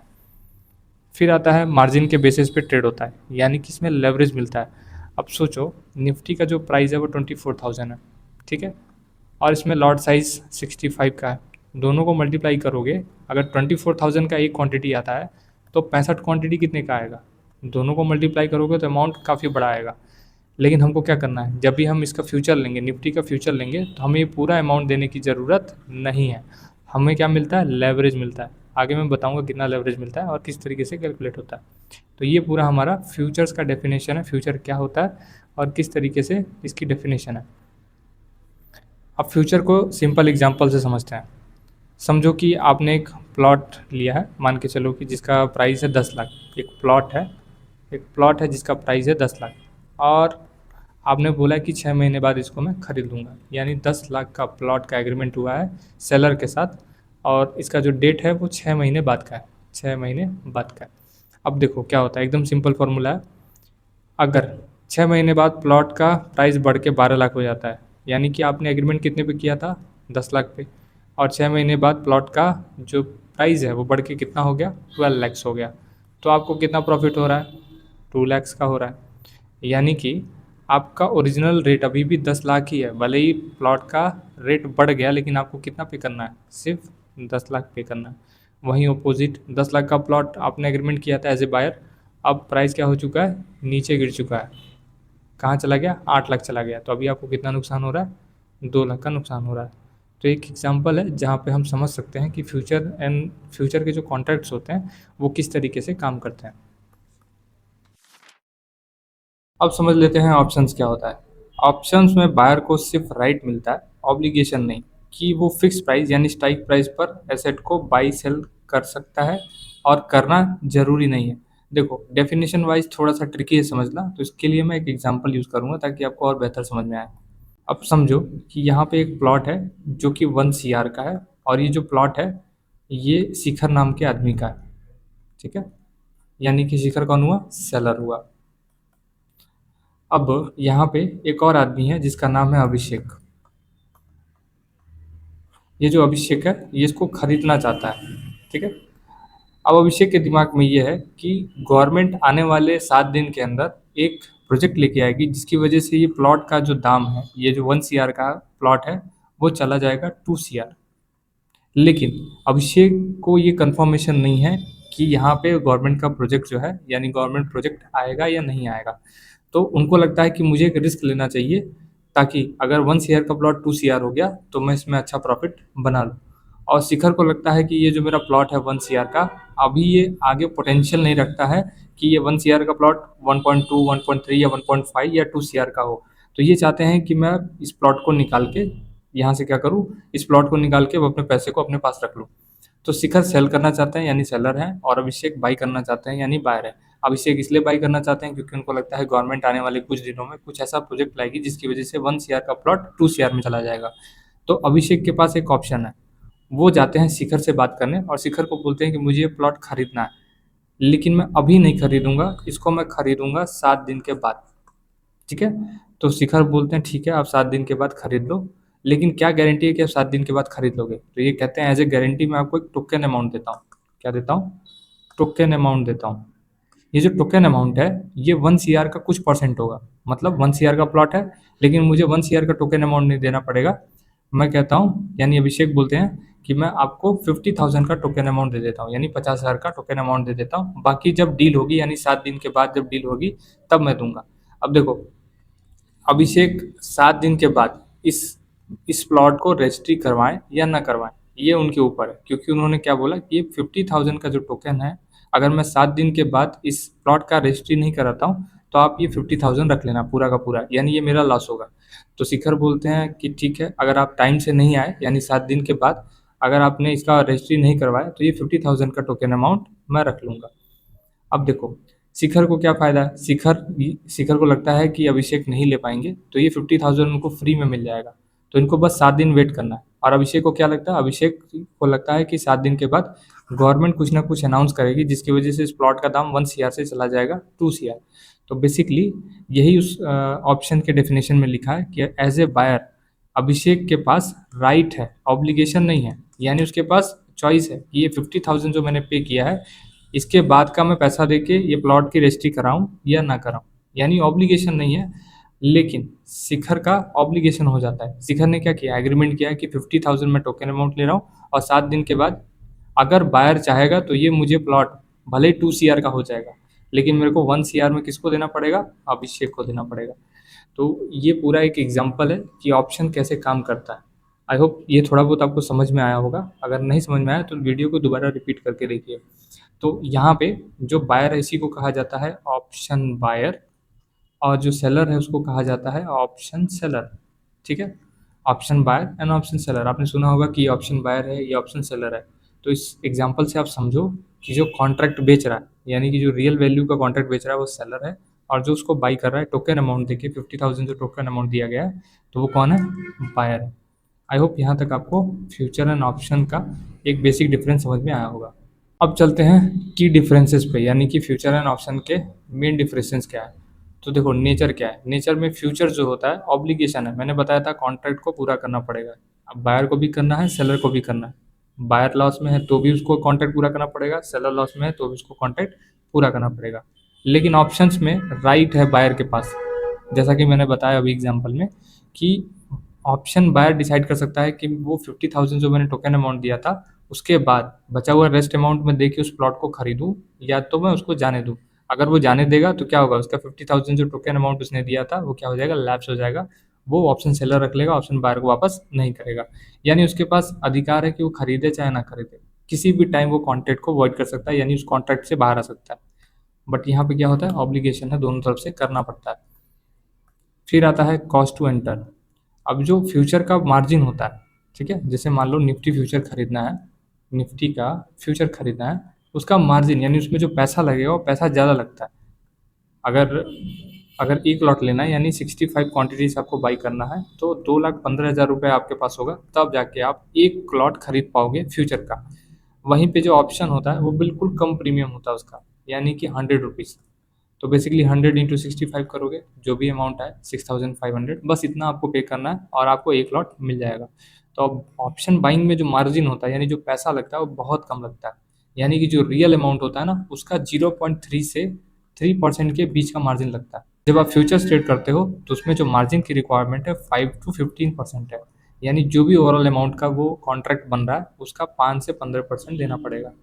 जैसे यहाँ एग्जांपल मैंने बताया कि 1 CR का बिल्डिंग था। अब इसका 0.3 से 3 के बीच में मार्जिन निकालोगे तो 3% कितना हो गया, 0.3 यानी 30,000, और अगर 3% निकालोगे तो 3 लाख। यानी कि ये वो मार्जिन है जो आपको एज ए ऑप्शन बाइंग देना पड़ेगा। लेकिन अगर इसी 1 करोड़ का अगर मैं 5% निकालूं तो ये 5 लाख से लेकर के 15% है, तो 15 लाख तक हो सकता है। सो फ्यूचर्स में मार्जिन ज़्यादा लगता है और ऑप्शन में मार्जिन क्या होता है, बिल्कुल कम लगता है। अब बायर्स का रिस्क समझते हैं। जब आप फ्यूचर लोगे, फ्यूचर में बाइंग करोगे तो आपका रिस्क अनलिमिटेड होता है। यानी कि मार्केट अगर आपके अपोजिट चला गया तो आपका नुकसान अनलिमिटेड हो सकता है। वहीं पे ऑप्शंस में अगर बाई कर रहे हो तो लिमिटेड रिस्क है। यानी कि आपने 100 रुपये का प्रीमियम दिया तो सिर्फ 100 रुपये जाएगा। जैसे 1 करोड़ की बिल्डिंग थी, आपने 50,000 का टोकन अमाउंट दिया था। अगर ये टोकन अमाउंट मतलब प्रीमियम जो है आपने बाई किया, आपके अगेंस्ट भी गया मार्केट, तो भी आपको सिर्फ 50,000 ही देना है। यानी कि आपका जो लॉस है वो फिक्स है, कितना होगा, जो आपने प्रीमियम दिया है उतना ही आपका लॉस होगा। थर्ड आता है प्रॉफिट पोटेंशियल। तो प्रॉफिट पोटेंशियल क्या है, फ्यूचर्स में अगर बाई कर रहे हो तो अनलिमिटेड है, सेल कर रहे हो तो भी अनलिमिटेड है। लेकिन ऑप्शंस में क्या है, ये भी अनलिमिटेड है। यानी ऑप्शन बाई करो तो भी, लेकिन ऑप्शन सेलिंग करोगे तो यहाँ क्या हो जाएगा, अनलिमिटेड रिस्क हो जाएगा। ठीक है, तो ऑप्शन बाइंग में अनलिमिटेड प्रॉफिट होता है, अनलिमिटेड रिस्क होता है। लेकिन ऑप्शन सेलिंग करते समय ये अपोजिट हो जाता है, ऑप्शन सेल करोगे तो लिमिटेड प्रॉफिट होगा और अनलिमिटेड लॉस हो सकता है। अब लास्ट पॉइंट समझ लेते हैं, एक्सपायरी क्या होता है। एक्सपायरी यानी सेटलमेंट। जैसे यहाँ पे मैंने बोला 1 CR की जो बिल्डिंग है, अब इस 1 CR के बिल्डिंग को कॉन्ट्रैक्ट में हमने 7 डेज के लिए रखा था। यानी अगर आज सोचो 1 जनवरी है, 1 जनवरी सन 2027 है, तो 7 दिन बाद यानी 8 जनवरी को इसका एग्रीमेंट कंप्लीट हो जाएगा। यानी इसके बीच में मुझे या तो खरीदना है या तो इसको छोड़ देना है। उसी तरीके से जो हमारे फ्यूचर्स एंड ऑप्शंस होते हैं उनकी एक्सपायरीज होती हैं। उसको वीकली एक्सपायरी बोल सकते हो, यानी 1 हफ्ते की एक्सपायरी होती है, मंथली होती है और क्वार्टरली होती है, यानी कि 3 महीने की। ठीक है, तो इस तरीके की एक्सपायरी होती है, इतना लंबा आप उस कॉन्ट्रैक्ट को लेके जा सकते हो। तो ये हमारे फ्यूचर एंड ऑप्शंस के की डिफरेंसेस थे जो हमने समझा। अब देखो, one of the most important point समझते हैं कि कब फ्यूचर और कब ऑप्शन यूज़ करना चाहिए, यानी खरीदना चाहिए। तो अगर आप फ्यूचर ट्रेड कर रहे हो तो आपको ये पता होना चाहिए कि मेरा डायरेक्शन क्या है। एकदम स्ट्रॉन्ग कन्विक्शन अगर आपको है मार्केट का कि नहीं ये मार्केट ऊपर ही जाएगा या मार्केट नीचे ही जाएगा, तब आप फ्यूचर्स को ट्रेड करोगे। स्ट्रॉन्ग कन्विक्शन अगर आपको डायरेक्शन का है तो आप फ्यूचर ट्रेड करोगे। यहाँ पे क्या होता है, प्रीमियम कॉस्ट अवॉइड करना है। प्रीमियम कॉस्ट का मतलब होता है जो स्पॉट है। स्पॉट का मतलब है जहाँ निफ्टी चल रहा है, जो निफ्टी का फ्यूचर है, अगर वो बहुत ज़्यादा ऊपर चल रहा है, यानी कि 50 पॉइंट 100 पॉइंट ऊपर चल रहा है, तो आपको वो ट्रेड नहीं करना है, उसको अवॉइड करना है। मैं आगे चल के इसको एक्सप्लेन करूँगा कि ये प्रीमियम क्या होता है। फिर बिना टाइम डीके के पोजीशन होल्ड करनी है। बहुत आसान बात है, फ्यूचर्स में कोई थीटा डीके नहीं होता, यानी कि उसमें कोई प्रीमियम मिल्ट नहीं होता। अगर निफ्टी 1 पॉइंट चलेगा, यानी अंडरलाइन 1 पॉइंट चलता है, तो उसका फ्यूचर भी 1 पॉइंट चलेगा। एग्जैक्ट हूबहू उसकी कॉपी है, यानी मिरर होता है। अब आते हैं ऑप्शंस। अब अगर आपको रिस्क को स्ट्रिक्टली लिमिट करना है, मान के चलो कि आपको सिर्फ 50,000 है, 50,000 ही लॉस कर सकते हो, तो आपको क्या यूज़ करना चाहिए, ऑप्शन ट्रेड करना चाहिए।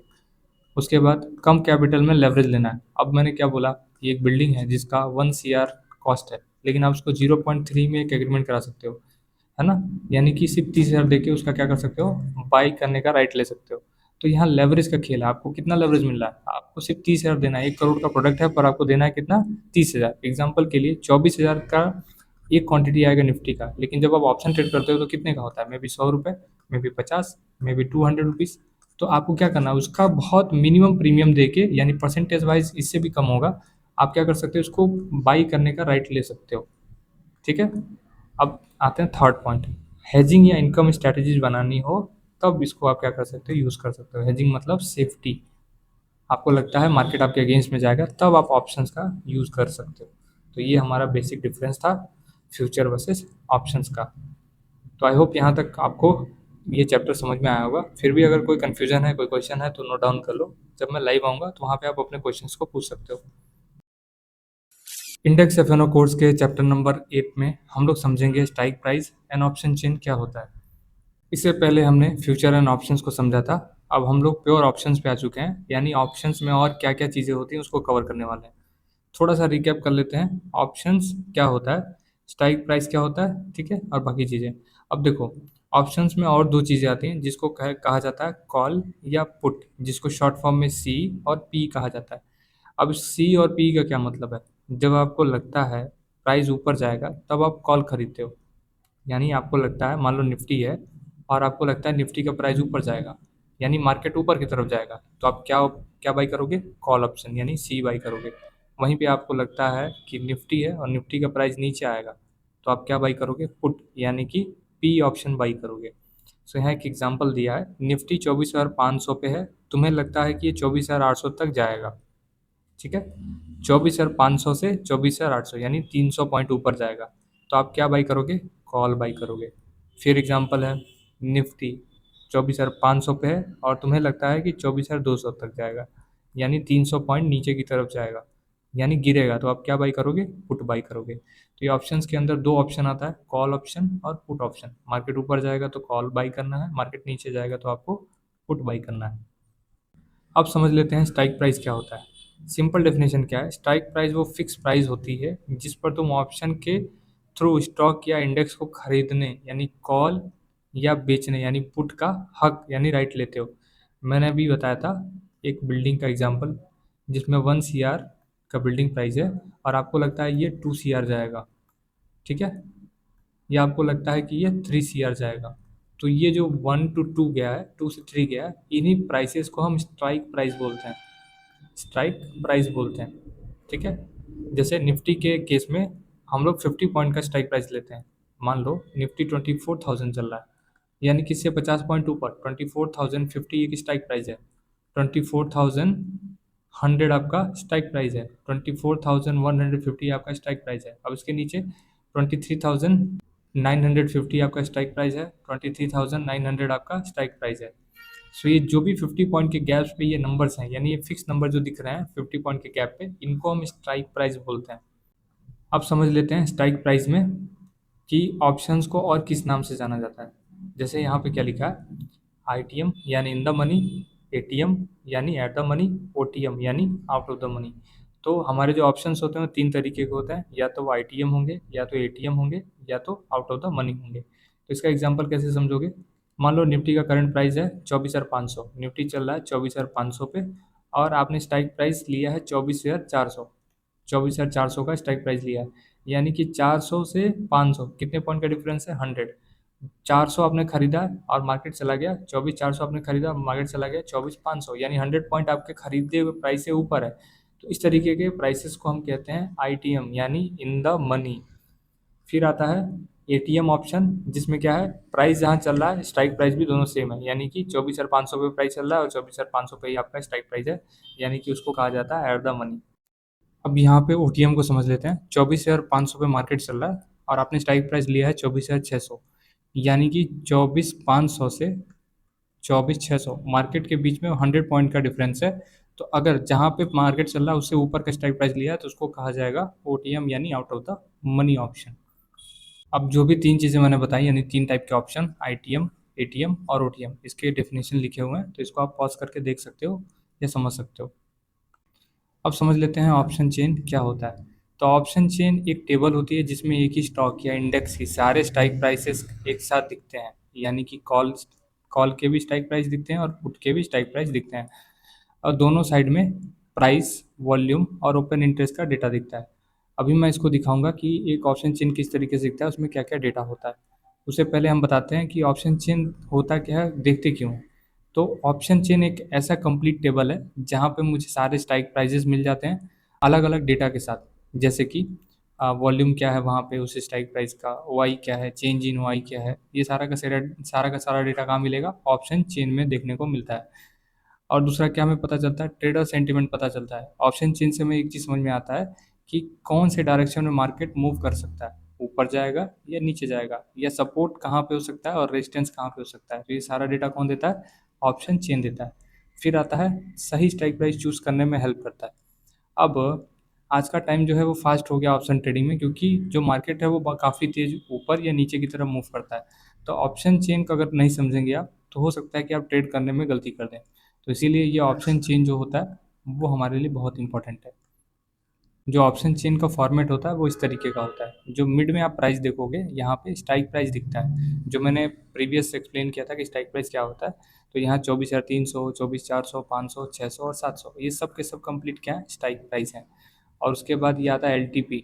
ये एल किसका है, ये एल कॉल ऑप्शन का है। तो जो भी लेफ्ट साइड में आप ये देख रहे हो, ये प्राइजेस देख रहे हो, ये कॉल ऑप्शन के प्राइजेस हैं, और ये एल जो दिख रहा है ये पुट ऑप्शन का प्राइस है। जैसे एग्जांपल के लिए मैंने बोला कि 24,300 का पुट लो, तो उसका मतलब होता है 24,300 का जो पुट है यहाँ पे वो कितने रुपीज़ का है, 42 रुपीज़ का है। मैं कहता हूँ 24,600 यानी 24,600 का कॉल, तो 26,600 का कॉल किधर होगा, लेफ्ट साइड, यानी ये प्राइस यानी 48 रुपीज़ का है। अब यहाँ पे एक चीज़ देखो, अभी हमने पढ़ा था एटीएम, आईटीएम, ओटीएम, है ना। तो मैंने क्या बोला, 24,600 का कॉल लो, तो 24,600 ये है, ठीक है। और अभी मार्केट मान के चलो कि चल रहा है 24,500, तो मुझे बताओ कि आईटीएम है कि out out of the money है या एटीएम है। ठीक है, निफ्टी चल रहा है 24,500 और हम स्ट्राइक प्राइस ले रहे हैं 24,600, यानी कि 100 पॉइंट ऊपर। तो ये क्या हो जाएगा, ये ओटीएम ऑप्शंस में आएगा। तो इस तरीके से ऑप्शन चेन आपको हेल्प करता है ये समझने में कि पूरा एक कंप्लीट डेटा क्या है, कॉल ऑप्शन का और पुट ऑप्शन का। अब देखो यहाँ पे एक और पॉइंट है ओ आई, अभी हमने बात किया था ओ आई के बारे में। तो ये जो ओ आई होता है ये हमको बताता है सेलर का इंटरेस्ट, यानी कि सेलर क्या सोच रहा है। तो सेलर को ये लगता है कि ये 24,500 है निफ्टी, या हमारा जो अंडरलाइन एसेट है वो 24,500 को ब्रीच नहीं करेगी। चूंकि ये कॉल ऑप्शन है 24,500, तो ये हमारे लिए एज ए रेजिस्टेंस काम करेगा। तो हमको एक चीज़ समझ में आता है कि सेलर को लगता है कि निफ्टी 24,500 के ऊपर नहीं जाएगा। वहीं पुट ऑप्शंस को भी लगता है, क्योंकि 30 लैक्स का वाई है, तो ये क्या बता रहा है कि पुट राइटर को लगता है कि मार्केट इस प्राइस के नीचे नहीं आएगा, यानी 24,500 के नीचे नहीं आएगा। तो बेसिकली इसको कहा जाता है ओ आई, यानी कि सेलर्स के इंटरेस्ट को बताता है, सेलर को क्या लगता है। अब समझ लेते हैं हमने क्या क्या कवर किया और हमें क्या देखना चाहिए। तो सबसे पहले वाई देखना चाहिए, कितने कॉन्ट्रैक्ट अभी ओपन है। ज़्यादा वाई मतलब ज़्यादा इंटरेस्ट है उस स्ट्राइक प्राइस में। अभी मैंने बताया कि वाई को as a support and resistance आप देख सकते हो, लेकिन ये कंफर्म सपोर्ट रेजिस्टेंस नहीं होता है। ये जो आपने टेक्निकल चार्ट पे सपोर्ट एंड रेजिस्टेंस को ड्रॉ किया उसको वैलिडेट करता है, यानी कि ये सेकंड कंफर्मेशन है, सेकंड कंफर्मेशन है ट्रेड का। अगर आपका वाई आपके फेवर में है टेक्निकली, तो आप समझो कि मेरा ट्रेड होने का, यानी ट्रेड सही जाने का चांस ज़्यादा है। अब आता है change in y. Change in y क्या बताता है, चेंज इन वाई हमको बताता है कि बायर, या मैं बोलूँ कि सेलर जो है, जो ऑप्शन सेलर है उसका इंटरेस्ट किधर शिफ्ट हो रहा है। अगर वाई चेंज हो रहा है इसका मतलब उस स्ट्राइक प्राइस से उस ऑप्शन सेलर का इंटरेस्ट कम हो रहा है। अब उसको लगता है कि मार्केट उसके ऊपर या उसके नीचे चला जाएगा। तो चेंज इन एआई हमको सेंटीमेंट शिफ्ट बताता है कि मार्केट में अभी करंटली लोग क्या सोच रहे हैं एज ए सेलर। अभी सेलर क्या सोच रहा है, मार्केट को ऊपर लेके जाना चाहता है या बीच में रखना चाहता है या साइड में रखना चाहता है। तो ये चेंज इन वाई बताता है। फिर आता है एल यानी कि लास्ट ट्रेडेड प्राइस। अब लास्ट ट्रेडेड प्राइस क्या है, ऑप्शंस का लास्ट प्राइस जो अभी ट्रेड हुआ है, वो सिंपली उसको कहा जाता है एल। यानी कॉल ऑप्शन का भी एल होता है, पुट ऑप्शन का भी एल होता है। अब उसमें देख के पता लगा सकते हो कि ऑप्शन कितने रुपए का भी चल रहा है। फिर आता है वॉल्यूम।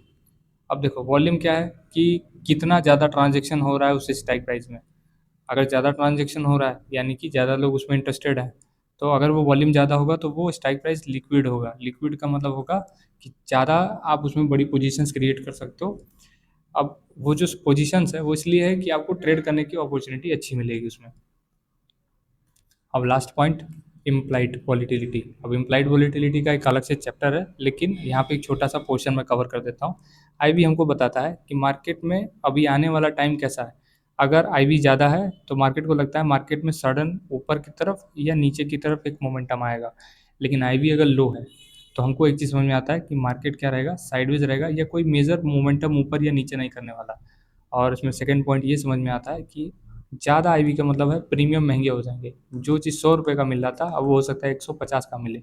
तो बेसिकली हाई आईवी मतलब प्रीमियम ज़्यादा, लो आईवी मतलब प्रीमियम कम। तो यहाँ पे ये चैप्टर हमारा कंप्लीट हुआ। आई होप आपको ये पूरा चैप्टर समझ में आया होगा। फिर भी अगर कोई कन्फ्यूजन है तो अपने क्वेश्चंस को राइट डाउन कर लो, जब मैं लाइव आऊँगा तो आप अपने क्वेश्चन को पूछ सकते हो।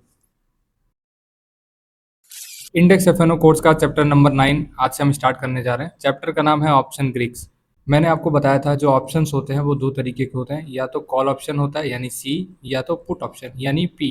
तो ये जो कॉल और पुट होता है, ये जो बनता है वो किससे बनता है? वो इन चार कंपोनेंट से बनता है, जैसे डेल्टा, गामा, थीटा और वेगा। ये चारों कंपोनेंट जब मिलते हैं तब जाके एक ऑप्शन बनता है, या तो कॉल ऑप्शन या तो पुट ऑप्शन। क्योंकि ये वो चार कंपोनेंट है जो ऑप्शन के मोमेंटम और प्राइस को डिसाइड करते हैं। यानी प्राइस क्या होगा ऑप्शन का, और मोमेंटम क्या होगा, ये कौन डिसाइड करेगा? ये ऑप्शन ग्रीक्स डिसाइड करते हैं। अब इसको मैं प्रैक्टिकली समझाता हूँ कि ये कैसे दिखते हैं या किस तरीके से इसको मेजर किया जाता है। इस ऑप्शन चेन में यहाँ पे स्ट्राइक प्राइस है, ये एल है, ये ओ आई है। तो ये तीनों के तीनों ही मैंने ऑप्शन चेन और स्ट्राइक प्राइस में मैंने कवर किया था। अब इसमें हम लोग एक और चीज़ ऐड करने जा रहे हैं जिसको हम कहते हैं ऑप्शन ग्रीक्स। तो यहाँ पे कुछ ग्रीक्स दिख रहे होंगे, जैसे ये डेल्टा, थीटा, वेगा और गामा। ये चार चीज़ों को जब मिलते हैं चार चीज़ें, तब जाके हमारा ये जो प्राइस है 686 ये डिसाइड होता है। सो बेसिकली कोई भी स्ट्राइक प्राइस है, जैसे मान लो 24,300 का स्ट्राइक प्राइस है और ये 108 रुपये का है, ये कॉल ऑप्शन। तो ये 108 रुपये किन फैक्टर्स पे डिसाइड हुआ है? ये गामा, वेगा, थीटा और डेल्टा, इन सारे चीज़ों पे डिसाइड हुआ है। अब समझ लेते हैं इनका काम क्या है, डेल्टा क्या है, थीटा क्या है, वेगा क्या है, गामा क्या है। तो सबसे पहला जो कॉन्सेप्ट आता है उसको हम कहते हैं डेल्टा। यहाँ पे डेल्टा क्या लिखा है? डेल्टा लिखा है कि प्राइस मूव से ऑप्शन प्रीमियम कितना बढ़ेगा, ठीक है ना। अब देखो इसका कंप्लीट समरी अगर देखना चाहते हो, अब देखो फर्स्ट टॉपिक है डेल्टा। तो डेल्टा क्या बताता है? डेल्टा बताता है अंडरलाइन के प्राइस मूवमेंट होने पर प्रीमियम कितना हिलेगा, यानी कितना चलेगा। एग्जाम्पल के लिए निफ्टी 24,000 से चला गया 24,100, ठीक है, यानी कि 100 पॉइंट का मोमेंटम हुआ। अब हमने 24,000 का कॉल ले रखा है, 24,000 का कॉल ले रखा है, चूंकि मार्केट ऊपर गया इसीलिए हमने कॉल ले रखा है। अब ये 24,000 का कॉल जो होगा कितना पॉइंट चलेगा, ये कैसे मेजर करोगे, कैसे पता लगाओगे कि निफ्टी 100 पॉइंट अगर गया मेरे फेवर में तो ये 24,000 का जो कॉल ऑप्शन है वो कितना चलेगा? ये हमको बताता है डेल्टा। कौन बताएगा? डेल्टा। जैसे यहाँ पे एक एग्जांपल है, एटीएम ऑप्शन का डेल्टा लगभग 0.5 होता है, ठीक है। आईटीएम ऑप्शन का डेल्टा 0.5 से ज़्यादा, ओटीएम का 0.5 से कम होता है। अब देखो एग्जांपल समझो। अब यहाँ एग्जांपल है कि निफ्टी 22,500 कॉल का डेल्टा 0.5 है। अगर निफ्टी 100 पॉइंट ऊपर जाएगा तो प्रीमियम अप्रॉक्स 50 पॉइंट बढ़ेगा। इसको चार्ट पे समझते हैं। 24,300 का स्ट्राइक प्राइस जिसका है 75 रुपीज़ प्राइस है। 24,300 का स्ट्राइक प्राइस जो कि 74 या 75 रुपीज़ का है। अब मान लो निफ्टी अभी चल रहा है 24,270 और आपको लगता है निफ्टी जाएगा 24,370, यानी 100 पॉइंट आपके डायरेक्शन में ऊपर की तरफ जाएगा। तो मुझे ये जानना है कि इसका प्रीमियम यानी 24,000 ये 300 का जो प्रीमियम है वो कितना जाएगा। तो उसके लिए मैं क्या करता हूँ, डेल्टा का जो वैल्यू दिया है उसको मल्टीप्लाई कर दूंगा जितना प्राइस मूवमेंट होने वाला है। यानी कि 100 पॉइंट अगर मेरे फेवर में गया निफ्टी तो उसको मैं मल्टीप्लाई करूँगा 0.47, यानी कितना आ जाएगा 47। यानी कि 47 रुपीज़ ये प्रीमियम बढ़ेगा अगर निफ्टी 100 रुपीज़ गया। तो अभी इसका प्रीमियम है 75 रुपीज़, है ना। और अगर मेरा टारगेट हिट होगा तो 47 रुपीज़ और चलेगा। तो इसका कितना आ जाएगा? ये आएगा 122 पॉइंट्स। यानी अगर टारगेट हिट हो गया तो मेरा जो प्रीमियम है वो 75 रुपये से बढ़ के चला जाएगा 122 रुपये। तो डेल्टा हमको बताता है कि अगर मेरा इंडेक्स या अंडरलाइन मेरे साइड में मूवमेंट करेगा तो मेरा प्रीमियम कितना पड़ेगा। तो यहाँ पे मैंने सेम चीज़ एक्सप्लेन किया है कि डेल्टा हमको क्या बताता है कि अगर अंडरलाइन 1 पॉइंट जा रहा है तो मेरा ऑप्शन कितना चलेगा। आई होप डेल्टा आपको समझ में आया होगा। अब आते हैं सेकेंड कॉन्सेप्ट यानी गामा पे। अभी जो डेल्टा का वैल्यू है, जैसे हमने प्रीवियस देखा 0.47 था। अब ये जो वैल्यू है ये फ्लक्चुएटिंग होता है, ये टाइम टू टाइम बदलता रहता है। कभी ये ऊपर जाएगा यानी 0.5 भी हो सकता है, 0.6 भी हो सकता है, और कभी नीचे आएगा यानी 0.4 भी जा सकता है, 0.3 भी जा सकता है। तो ये फ्लक्चुएशन किसके ऊपर डिपेंड करता है? ये फ्लक्चुएशन डिपेंड करता है गामा के ऊपर, ठीक है। जैसे मान लो डेल्टा क्या है 0.5 है और गामा 0.05 है। तो निफ्टी अगर 50 पॉइंट ऊपर जाएगा तो नया डेल्टा कैसे निकाला जाता है? 0.5 जो कि डेल्टा है प्लस जो गामा उस स्ट्राइक प्राइस का होगा। जैसे अभी चेक कर लेते हैं इसका जो गामा है, जैसे यहाँ पे 24,300 का जो गामा है वो कितना है 0.0019। इसकी कैलकुलेशन कैसे होगी, जो भी डेल्टा है उसको प्लस कर देंगे इसके साथ। तो यहाँ पे क्या है 0.47 प्लस 0.0019 इंटू कितना पॉइंट निफ्टी, जैसे उस केस में 100 पॉइंट जा रहा था तो यहाँ पे 100 कर देंगे। तो अपने को मिल जाएगा कि अगर ये 100 पॉइंट जाएगा तो मेरा जो डेल्टा है वो कितना मूव करेगा। तो यहाँ पे जो भी आंसर आएगा वो समझ लो कि आपका वो डेल्टा हो गया। जैसे यहाँ पे इसको 100 से मल्टीप्लाई करोगे तो ये 1.9 और बढ़ जाएगा, यानी कि 47 से चला जाएगा 57, 0.57 हो जाएगा डेल्टा, अगर यहाँ पे निफ्टी ने 100 पॉइंट मूव किया। यानी कि देखो सिंपल कैलकुलेशन बताता हूँ, जो गामा है वो बताता है डेल्टा कितना बढ़ेगा, और जो डेल्टा है वो बताएगा प्रीमियम कितना बढ़ेगा। और ये प्रीमियम किस पे डिपेंड करता है, स्पॉट कितना बढ़ रहा है उस पर। तो स्पॉट को मल्टीप्लाई कर दोगे डेल्टा से तो आपका आ जाता है क्या, प्रीमियम कितना बढ़ेगा। ठीक है, उसी तरीके से आप जब गामा गामा को डेल्टा को मल्टीप्लाई कर दोगे तो आपको पता चल जाएगा कि हमारा प्रीमियम का स्पीड जो है वो कितना है। आई होप यहाँ तक आपको गामा का छोटा सा एक्सप्लेनेशन समझ में आया होगा। अब थर्ड टॉपिक पे आते हैं जिसको कहा जाता है थीटा। तो थीटा क्या है वो समझ लेते हैं। थीटा एक नेगेटिव नंबर होता है, हर दिन प्रीमियम गलता है या घटता जाता है। अब बेसिकली मैं एक फिर एग्जांपल लेना चाहता हूँ ताकि आपको और क्लियर समझ में आए।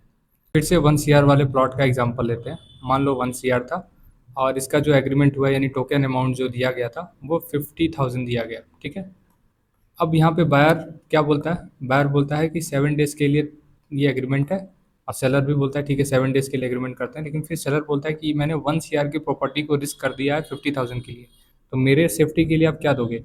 सेलर पूछता है मेरे सेफ्टी के लिए क्या है, तो बायर बोलता है कि एक एक दिन बीतता जाएगा तो जो मैंने टोकन अमाउंट दिया उसमें से कुछ अमाउंट काटते रहना।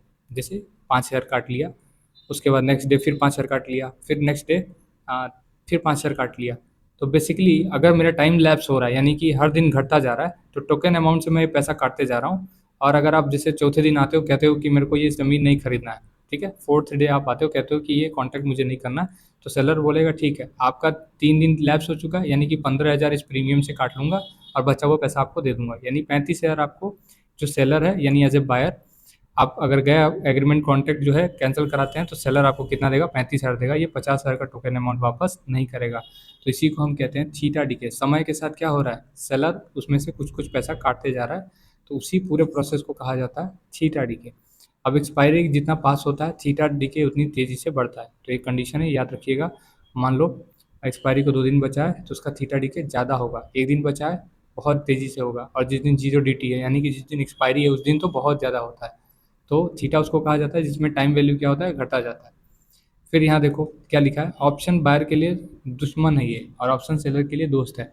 तो ऑप्शन सेलर इसीलिए ऑप्शन सेलिंग करता है क्योंकि उसको थीटा चाहिए, उसको थीटा मिलता है, मुफ्त का पॉइंट मिल जाता है, जिसकी वजह से वो क्या करता है, वो ऑप्शन सेलिंग करता है। और ऑप्शन बायर के लिए क्या है, ये खतरा है, क्योंकि सोचो मार्केट अगर कहीं नहीं जाएगा तो क्या होगा, आपका थीटा डीके होगा और आपको लॉस होगा। फिर एक और पॉइंट, वीकेंड्स और हॉलीडे में भी थीटा काम करता है। तो ऐसा आप सोचो, मान लो कि फ्राइडे का दिन है और आपने ये सोचा कि मंडे को हो सकता है कि मार्केट गैप अप खुल जाए, तो आप क्या किए, ऑप्शन बाई करके गए। ठीक है, ऑप्शन बाई करके गए तो 2 दिन छुट्टी रहता है, सैटरडे ऑफ और संडे ऑफ, संडे ऑफ रहता है। अब इन 2 दिन में क्या होगा, जो आपने ऑप्शन खरीदा है उसमें थीटा डीके होगा, क्योंकि जो हॉलीडे होता है उस दिन भी थीटा डीके काउंट होता है। सो बेसिकली ये कंप्लीट सेक्शन हमारा थीटा डीके का था जिसमें हमने समझा कि थीटा डीके क्या होता है और कैसे इसको काउंट किया जाता है। एक बार मैं इसको वेबसाइट पे बता देता हूँ यानी सेंसिबल पे।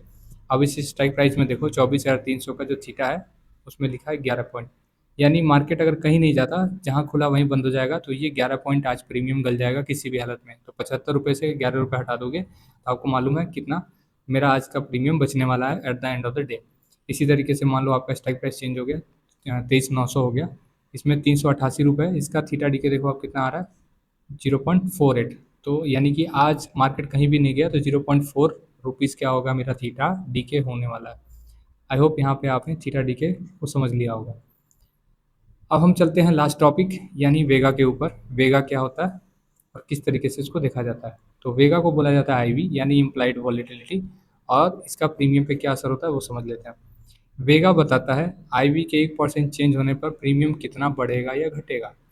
बहुत बेसिक चीज़ है कि अगर वेगा बढ़ रहा है या वेगा को अगर आप देख रहे हो तो वेगा बस इतना बताता है कि अभी मार्केट में किस तरीके का मोमेंटम आ सकता है। अगर 1% का वेगा बढ़ा है तो मार्केट को लग रहा है कि जो अंडरलाइन है वो क्या करेगा, या फिर जो हमारा प्रीमियम वो 1% क्या कर सकता है, ऊपर की तरफ जाएगा। तो जितना परसेंट होगा वेगा, उतना ही आप समझो उतना परसेंट का मोमेंटम या तो ऊपर की तरफ या तो नीचे की तरफ आ सकता है। अब यहाँ देखो क्या लिखा है, हाई वेगा मतलब हाई वेगा तब होता है जब कोई न्यूज़ होता है, कोई इवेंट होता है या कोई रिजल्ट होता है, तो उस दिन क्या होता है, वेगा बढ़ जाता है, जिसकी वजह से जो ऑप्शन के प्रीमियम है, ऑप्शंस का प्रीमियम है, वो क्या हो जाता है, इन्फ्लेट हो जाता है, बढ़ जाता है। उसके बाद हमारा लास्ट है, इवेंट के बाद आईवी क्रश होता है, प्रीमियम गिर सकता है चाहे प्राइस सही डायरेक्शन में हो। अब देखो, मार्केट को लग रहा था कि अचानक से मोमेंटम आएगा क्योंकि कोई इवेंट था, कोई रिजल्ट आने वाला था। जैसे रिजल्ट या इवेंट खत्म होता है तो इसमें आईवी क्या होता है, फॉल होने लगता है, यानी कि वेगा गिरने लगता है, जिसकी वजह से प्रीमियम फॉल होने लगता है या प्रीमियम का प्राइस जो है वो सस्ता होने लगता है। तो ये हमारा था पूरा कंप्लीट वेगा। तो हमने चार चीज़ों को कवर किया, डेल्टा, गामा, थीटा और वेगा। आई होप ये चारों कॉन्सेप्ट आपको समझ में आए होंगे। अगर नहीं समझ में आया तो वीडियो को दोबारा रिवाइज कर लो, क्योंकि ये one of the most important chapter है, ताकि आप ऑप्शन बाइंग या ऑप्शन सेलिंग जो भी करने जा रहे हो उसमें आप ऑप्शन ग्रीक समझो, ऑप्शंस के फंडामेंटल समझो आप। अब एक बार क्विक रिकैप कर लेते हैं हमने क्या समझा इसमें। सबसे पहले चीज़ हमने ग्रीक्स में समझा डेल्टा। डेल्टा क्या बताता है, क्या मेजर करता है, प्राइस मूवमेंट का असर। यानी कि अगर अंडरलाइन यानी कि मान लो निफ्टी 100 पॉइंट चलेगा तो मेरा प्रीमियम कितना चलेगा, उसको मैं डेल्टा से मल्टीप्लाई कर दूंगा तो मेरा आंसर आ जाएगा। ज़्यादा डेल्टा मतलब ज़्यादा प्राइस मूवमेंट कैप्चर कर सकते हो आप। फिर आता है गामा। अब ये जो डेल्टा का चेंज इन स्पीड है वो कौन बताता है, वो गामा बताता है। इसकी स्पीड कितनी बढ़ेगी या घटेगी ये कौन बताएगा, ये गामा बताएगा। ज़्यादा गामा है तो प्रॉफिट बहुत तेज़ी से होगा, लॉस भी बहुत तेज़ी से होगा। फिर आता है थीटा। थीटा बोलते हैं टाइम डिके, यानी कि हर दिन मेरा कितना प्रीमियम गल जाएगा या मेरा कितना प्रीमियम मेरे अगेंस्ट जाएगा, उसकी कैलकुलेशन कौन बताता है, थीटा बताता है। एट द एंड आता है वेगा। वेगा का मतलब वॉलीटिलिटी। अब जब आईवी देखोगे, आईवी के सेक्शन में आपको दिख रहा है कि आईवी बढ़ रहा है, तो आपको एक चीज़ समझ में आता है कि मेरा प्रीमियम का जो प्राइस है वो इन्फ्लेट हो रहा है, यानी वो महंगा हो रहा है। और आईवी घट रहा है मतलब आपको मालूम है कि मेरा जो ऑप्शन का प्रीमियम है वो क्या हो रहा है, धीरे धीरे उसका प्राइस घट रहा है। तो ये सारे के सारे ये चार फैक्टर जो हमने अभी पढ़ा था, आई होप इसको आपने क्लियरली समझ लिया होगा। अब देखो याद करने का क्या तरीका है, डेल्टा मतलब डायरेक्शन, गामा मतलब इस डेल्टा का स्पीड, थीटा मतलब टाइम का दुश्मन यानी कि आपके लिए ऑपोजिट फैक्टर, और वेगा मतलब वॉलेटिलिटी का दोस्त, यानी कि वेगा बढ़ेगा तो आपको फायदा होगा, वेगा कम होगा तो आपको नुकसान होगा। आई होप ये पूरा चैप्टर आपको समझ में आया होगा। फिर भी अगर कोई कन्फ्यूजन है तो आप अपने क्वेश्चंस को नोट डाउन कर लो, जब मैं लाइव आऊँगा तो आप अपने क्वेश्चंस को पूछ सकते हो। इंडेक्स एफ कोर्स का चैप्टर नंबर 10 यानी implied volatility and IV crush आज से हम स्टार्ट करने वाले हैं, और इसमें हम समझेंगे कि आईवी क्या होता है और आईवी का यूज़ कैसे करना है। तो चलिए स्टार्ट करते हैं। सबसे पहले समझते हैं वॉलेटिलिटी है क्या। सिंपल डेफिनेशन क्या है, वॉलेटिलिटी का मतलब होता है प्राइस कितना और कितनी तेज़ी से ऊपर या नीचे फ्लक्चुएट होता है। अब वॉलेटिलिटी का सिंपल मतलब है प्राइस कितना तेज़ी से ऊपर जाएगा या नीचे जाएगा, यानी कि अगर बहुत तेज़ी से ऊपर नीचे जा रहा है तो वॉलेटिलिटी हाई है, अगर धीरे धीरे नीचे या धीरे धीरे ऊपर जा रहा है इसका मतलब वॉलेटिलिटी कम है। तो यहाँ लिखा है ज़्यादा मूवमेंट मतलब ज़्यादा वॉलेटिलिटी। ठीक है, इसका मतलब है कि मान लो निफ्टी है, निफ्टी जितना उछल कूद करेगा उतना ही वॉलीटिलिटी क्या है, ज़्यादा है। अब वॉलीटिलिटी को मेज़र करने के दो तरीके होते हैं, या तो हिस्टोरिकल यानी एचवी से देखेंगे या तो आईवी यानी इम्प्लाइड वॉलीटिलिटी से देखेंगे। हिस्टोरिकल वॉलीटिलिटी क्या बताता है वो समझ लेते हैं। स्टॉक ने या इंडेक्स ने पास्ट में कितना मूव किया ये बताता है कौन, एचवी। मान लो एचवी का एक नंबर है 11%। अब ये एच वी 11 का क्या मतलब है, एच वी 11 का मतलब ये होता है कि पास्ट में जो स्टॉक है वो ऑन एन एवरेज 11% का मूवमेंट करता है, उससे ज़्यादा इसकी वॉलीटिलिटी नहीं है। लेकिन क्या हो कि इसकी ये जो नंबर है 11%, ये बढ़ के 15% हो जाए, तो आपको एक चीज़ समझ में आता है कि ये जो स्टॉक है वॉलेटाइल हो गया, यानी इसमें मोमेंटम बहुत ज़्यादा आ रहा है। सो बेसिकली क्या होता है, अगर आईवी देखोगे ना तो आईवी से हमको ये चीज़ समझ में आता है कि प्रीवियस क्या वॉलीटिलिटी थी और आने वाले फ्यूचर की क्या वॉलीटिलिटी है। तो मार्केट को फ्यूचर में कितना मूव एक्सपेक्टेड है ये कौन बताता है, ये बताता है आईवी यानी इम्प्लाइड वॉलीटिलिटी। सो हमने समझा वॉलीटिलिटी क्या होती है, उसके अंदर दो फैक्टर होते हैं, एच वी और आई वी। एच वी मतलब हिस्ट्री में कितना वॉलीटिलिटी रहा है और आई वी मतलब फ्यूचर में कितना हो सकता है। ठीक है, तो ये आई वी या वॉलीटिलिटी का एक छोटा सा इंट्रोडक्शन था। अब देखो, आई वी यानी इम्प्लाइड वॉलीटिलिटी को थोड़ा डिटेल में समझते हैं। आईवी परसेंटेज है जो बताता है मार्केट को लगता है स्टॉक या इंडेक्स आगे कितना वॉलेटाइल होगा, कितना बड़ा रेंज में। तो कहने का मतलब है मान लो आईवी है 5%, तो आईवी हमको ये बताना चाहता है कि आने वाले टाइम में जो इंडेक्स है या जो स्टॉक है वो क्या करेगा, 5% या तो ऊपर जाएगा या तो 5% नीचे जाएगा। सो बेसिकली कितना मूवमेंट होगा उस स्टॉक या उस इंडेक्स के अंदर, उसका आइडिया कौन देता है, वो आईवी देता है। अब समझो कि 24,000 से निफ्टी चलना स्टार्ट किया, चला गया 25,000, है ना। तो आपको क्या लगता है कि 24 से 25 1,000 पॉइंट चला गया, फिर 25 से 26 चला गया ये, ठीक है। फिर आपने देखा कि 1,000 पॉइंट की वॉलीटिलिटी आ गई, फिर 26 से 27 चला गया, और ये सब के सब एक एक वीक के अंदर हो रहा है। एक हफ्ता इसको लगा जाने में, एक हफ्ता इसको लगा जाने में। तो आपको एक आइडिया लग जाता है कि हाँ, हज़ार हज़ार पॉइंट ये एक ही हफ्ते में कंप्लीट कर रहा है, यानी कि इसकी एवरेज वॉलीटिलिटी 1000 पॉइंट्स की है इन वन वीक। तो ये कौन बताता है, वॉलीटिलिटी। लेकिन अचानक से क्या हुआ, आई भी बढ़ गया, ये 1000 पॉइंट जो आपको दिख रहा था ये 2000 पॉइंट दिख रहा है। तो आपको समझ में आता है कि आई भी बढ़ा है, यानी कि ये जो 27 से आ रहा है अब सीधा निफ्टी जाएगा 29,000। तो एक आईवी जो होता है ना, आपको मोमेंटम कितना कर सकता है मार्केट, उसका एक आइडिया देता है। अब यहाँ क्या लिखा है, यहाँ लिखा है हाई आईवी, ज़्यादा अनसर्टिनिटी, यानी कि बहुत ज़्यादा आईवी बढ़ जाए तो आपको एक चीज़ समझना चाहिए, मार्केट का कोई भी डायरेक्शन होगा तो बहुत तेज़ी से मूवमेंट करेगा, आइदर ऊपर या तो नीचे। यानी डाउन साइड भी उतना परसेंटेज वो कवर कर सकता है और अप साइड में भी उतना परसेंट कवर कर सकता है। फिर आता है लो आईवी। लो आईवी का मतलब कम अनसर्टेनिटी, मार्केट क्या हो जाएगा, रेंज बाउंड हो सकता है, ना ऊपर जाएगा ना नीचे जाएगा, धीरे धीरे चलेगा। यानी कि जो ऑप्शंस होते हैं उसके जो प्रीमियम होंगे वो सस्ते हो जाएंगे, और वहीं हाई आईवी रहेगा तो ऑप्शन जो रहेंगे वो क्या रहेंगे, महंगे रहेंगे।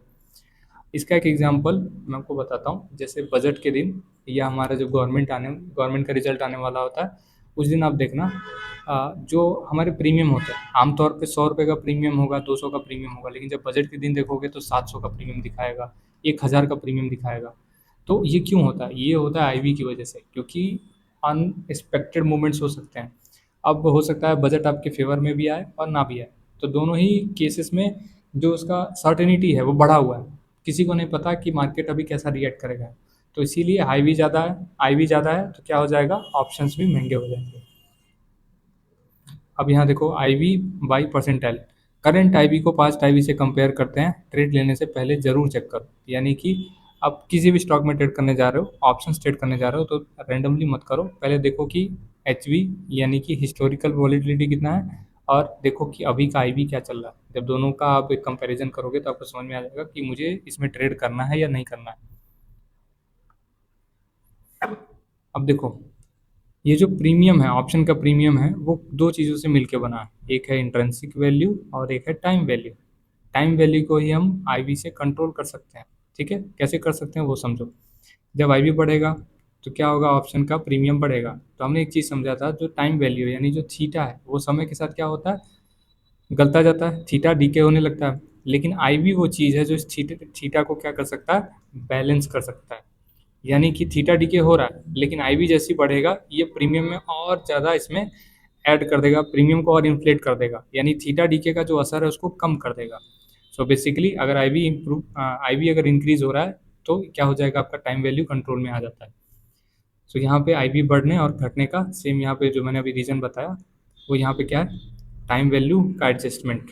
लास्ट टॉपिक समझते हैं कि आईवी क्रश क्या होता है। तो बेसिकली जब आईवी बढ़ा होता है यानी इम्प्लाइड वॉलेटिलिटी बढ़ा होता है, तो जब रिजल्ट आता है, जो भी जिस चीज़ का डर लग रहा था मार्केट को, जब वो हो जाता है तो डर लोगों का खत्म हो जाता है, क्योंकि अब तो रिजल्ट आ चुका है ना। रिजल्ट आ चुका है, रिजल्ट आने के बाद क्या होगा, आईवी हो जाएगा डाउन। इसी प्रोसेस को कहा जाता है आईवी क्रश। यानी कि जो आपको बचा रहा था, जो प्रीमियम इन्फ्लेट करके रखा था, अब सडनली वो प्रीमियम डाउन होने लगेगा। अब ये मैटर नहीं करता वो कॉल ऑप्शन है या पुट ऑप्शन है, दोनों ही प्रीमियम्स क्या होने लगेंगे, मेल्ट होने लगेंगे, गलने लगेंगे। इसी प्रोसेस को हम आईवी क्रश बोलते हैं। ये कब कब होता है, इवेंट से पहले आपकी आईवी बढ़ेगी और इवेंट के बाद आईवी क्रश होता है। तो बेसिकली आपको ये समझना चाहिए, आईवी तभी बढ़ेगी जब इवेंट आने वाला है, और आईवी क्रश तब होगा जब इवेंट का रिजल्ट आ जाएगा। देखो, सबसे ज़्यादा खतरा कब होता है, जब क्वार्टरली रिजल्ट्स होते हैं कंपनियों के, यूनियन बजट आने वाला होता है, जब आरबीआई और फेड की पॉलिसी आने वाली होती है, यानी सेंट्रल बैंक की तरफ से, और मेजर न्यूज़ होता है जैसे इलेक्शन वगैरह होता है, तब आईवी ट्रिगर होता है। बाकी टाइम आईवी ऑलमोस्ट कंट्रोल में रहती है। अब हमको आईवी क्रश से कैसे बचना है वो समझ लेते हैं। इवेंट से पहले ऑप्शन बाइंग अवॉइड करो। मान लो कोई इवेंट आने वाला है, आरबीआई की पॉलिसी है, गवर्नमेंट चेंज होने वाली, कुछ भी, तो तब तक ऑप्शन बाइंग नहीं करना है जब तक कि रिजल्ट ना आ जाए, क्योंकि उससे पहले करोगे तो एक तरीके का गैम्बलिंग है। फिर ऑप्शन सेलिंग या स्प्रेड कंसीडर करना है। मतलब ये टिप है आपको आईवी को कैसे यूज़ किया जाता है। तो ऑप्शन सेलिंग करोगे जब आईवी बहुत ज़्यादा होता है तो आप ऑप्शन सेल कर सकते हो, ताकि आईवी क्रश होने पे आपको फ़ायदा मिले। फिर आईवी रैंक परसेंटाइल को चेक करो कि अगर मान लो मेरे को लॉन्ग ट्रेड लेना है, आपको स्ट्रॉन्ग कन्विक्शन है कि मार्केट मेरे ही डायरेक्शन में जाएगा, लेकिन जब आईवी नहीं होगा तो उसमें मोमेंटम नहीं होगा, यानी कि वो ऐसे धीरे धीरे चलेगा, तो आपको पहले ही पता चल जाएगा कि आईवी नहीं है तो मेरा स्टॉक चलने वाला नहीं है। तो आप पहले आईवी परसेंटाइल को चेक कर लो। फिर लास्ट पॉइंट है, सिर्फ तभी बाई करो जब expected move price in IV से ज़्यादा हो। तो जो मैंने अभी बार बार एक्सप्लेन किया सेम वही लिखा हुआ है कि आईवी बढ़ गया तभी आप क्या करो, बाइंग करो।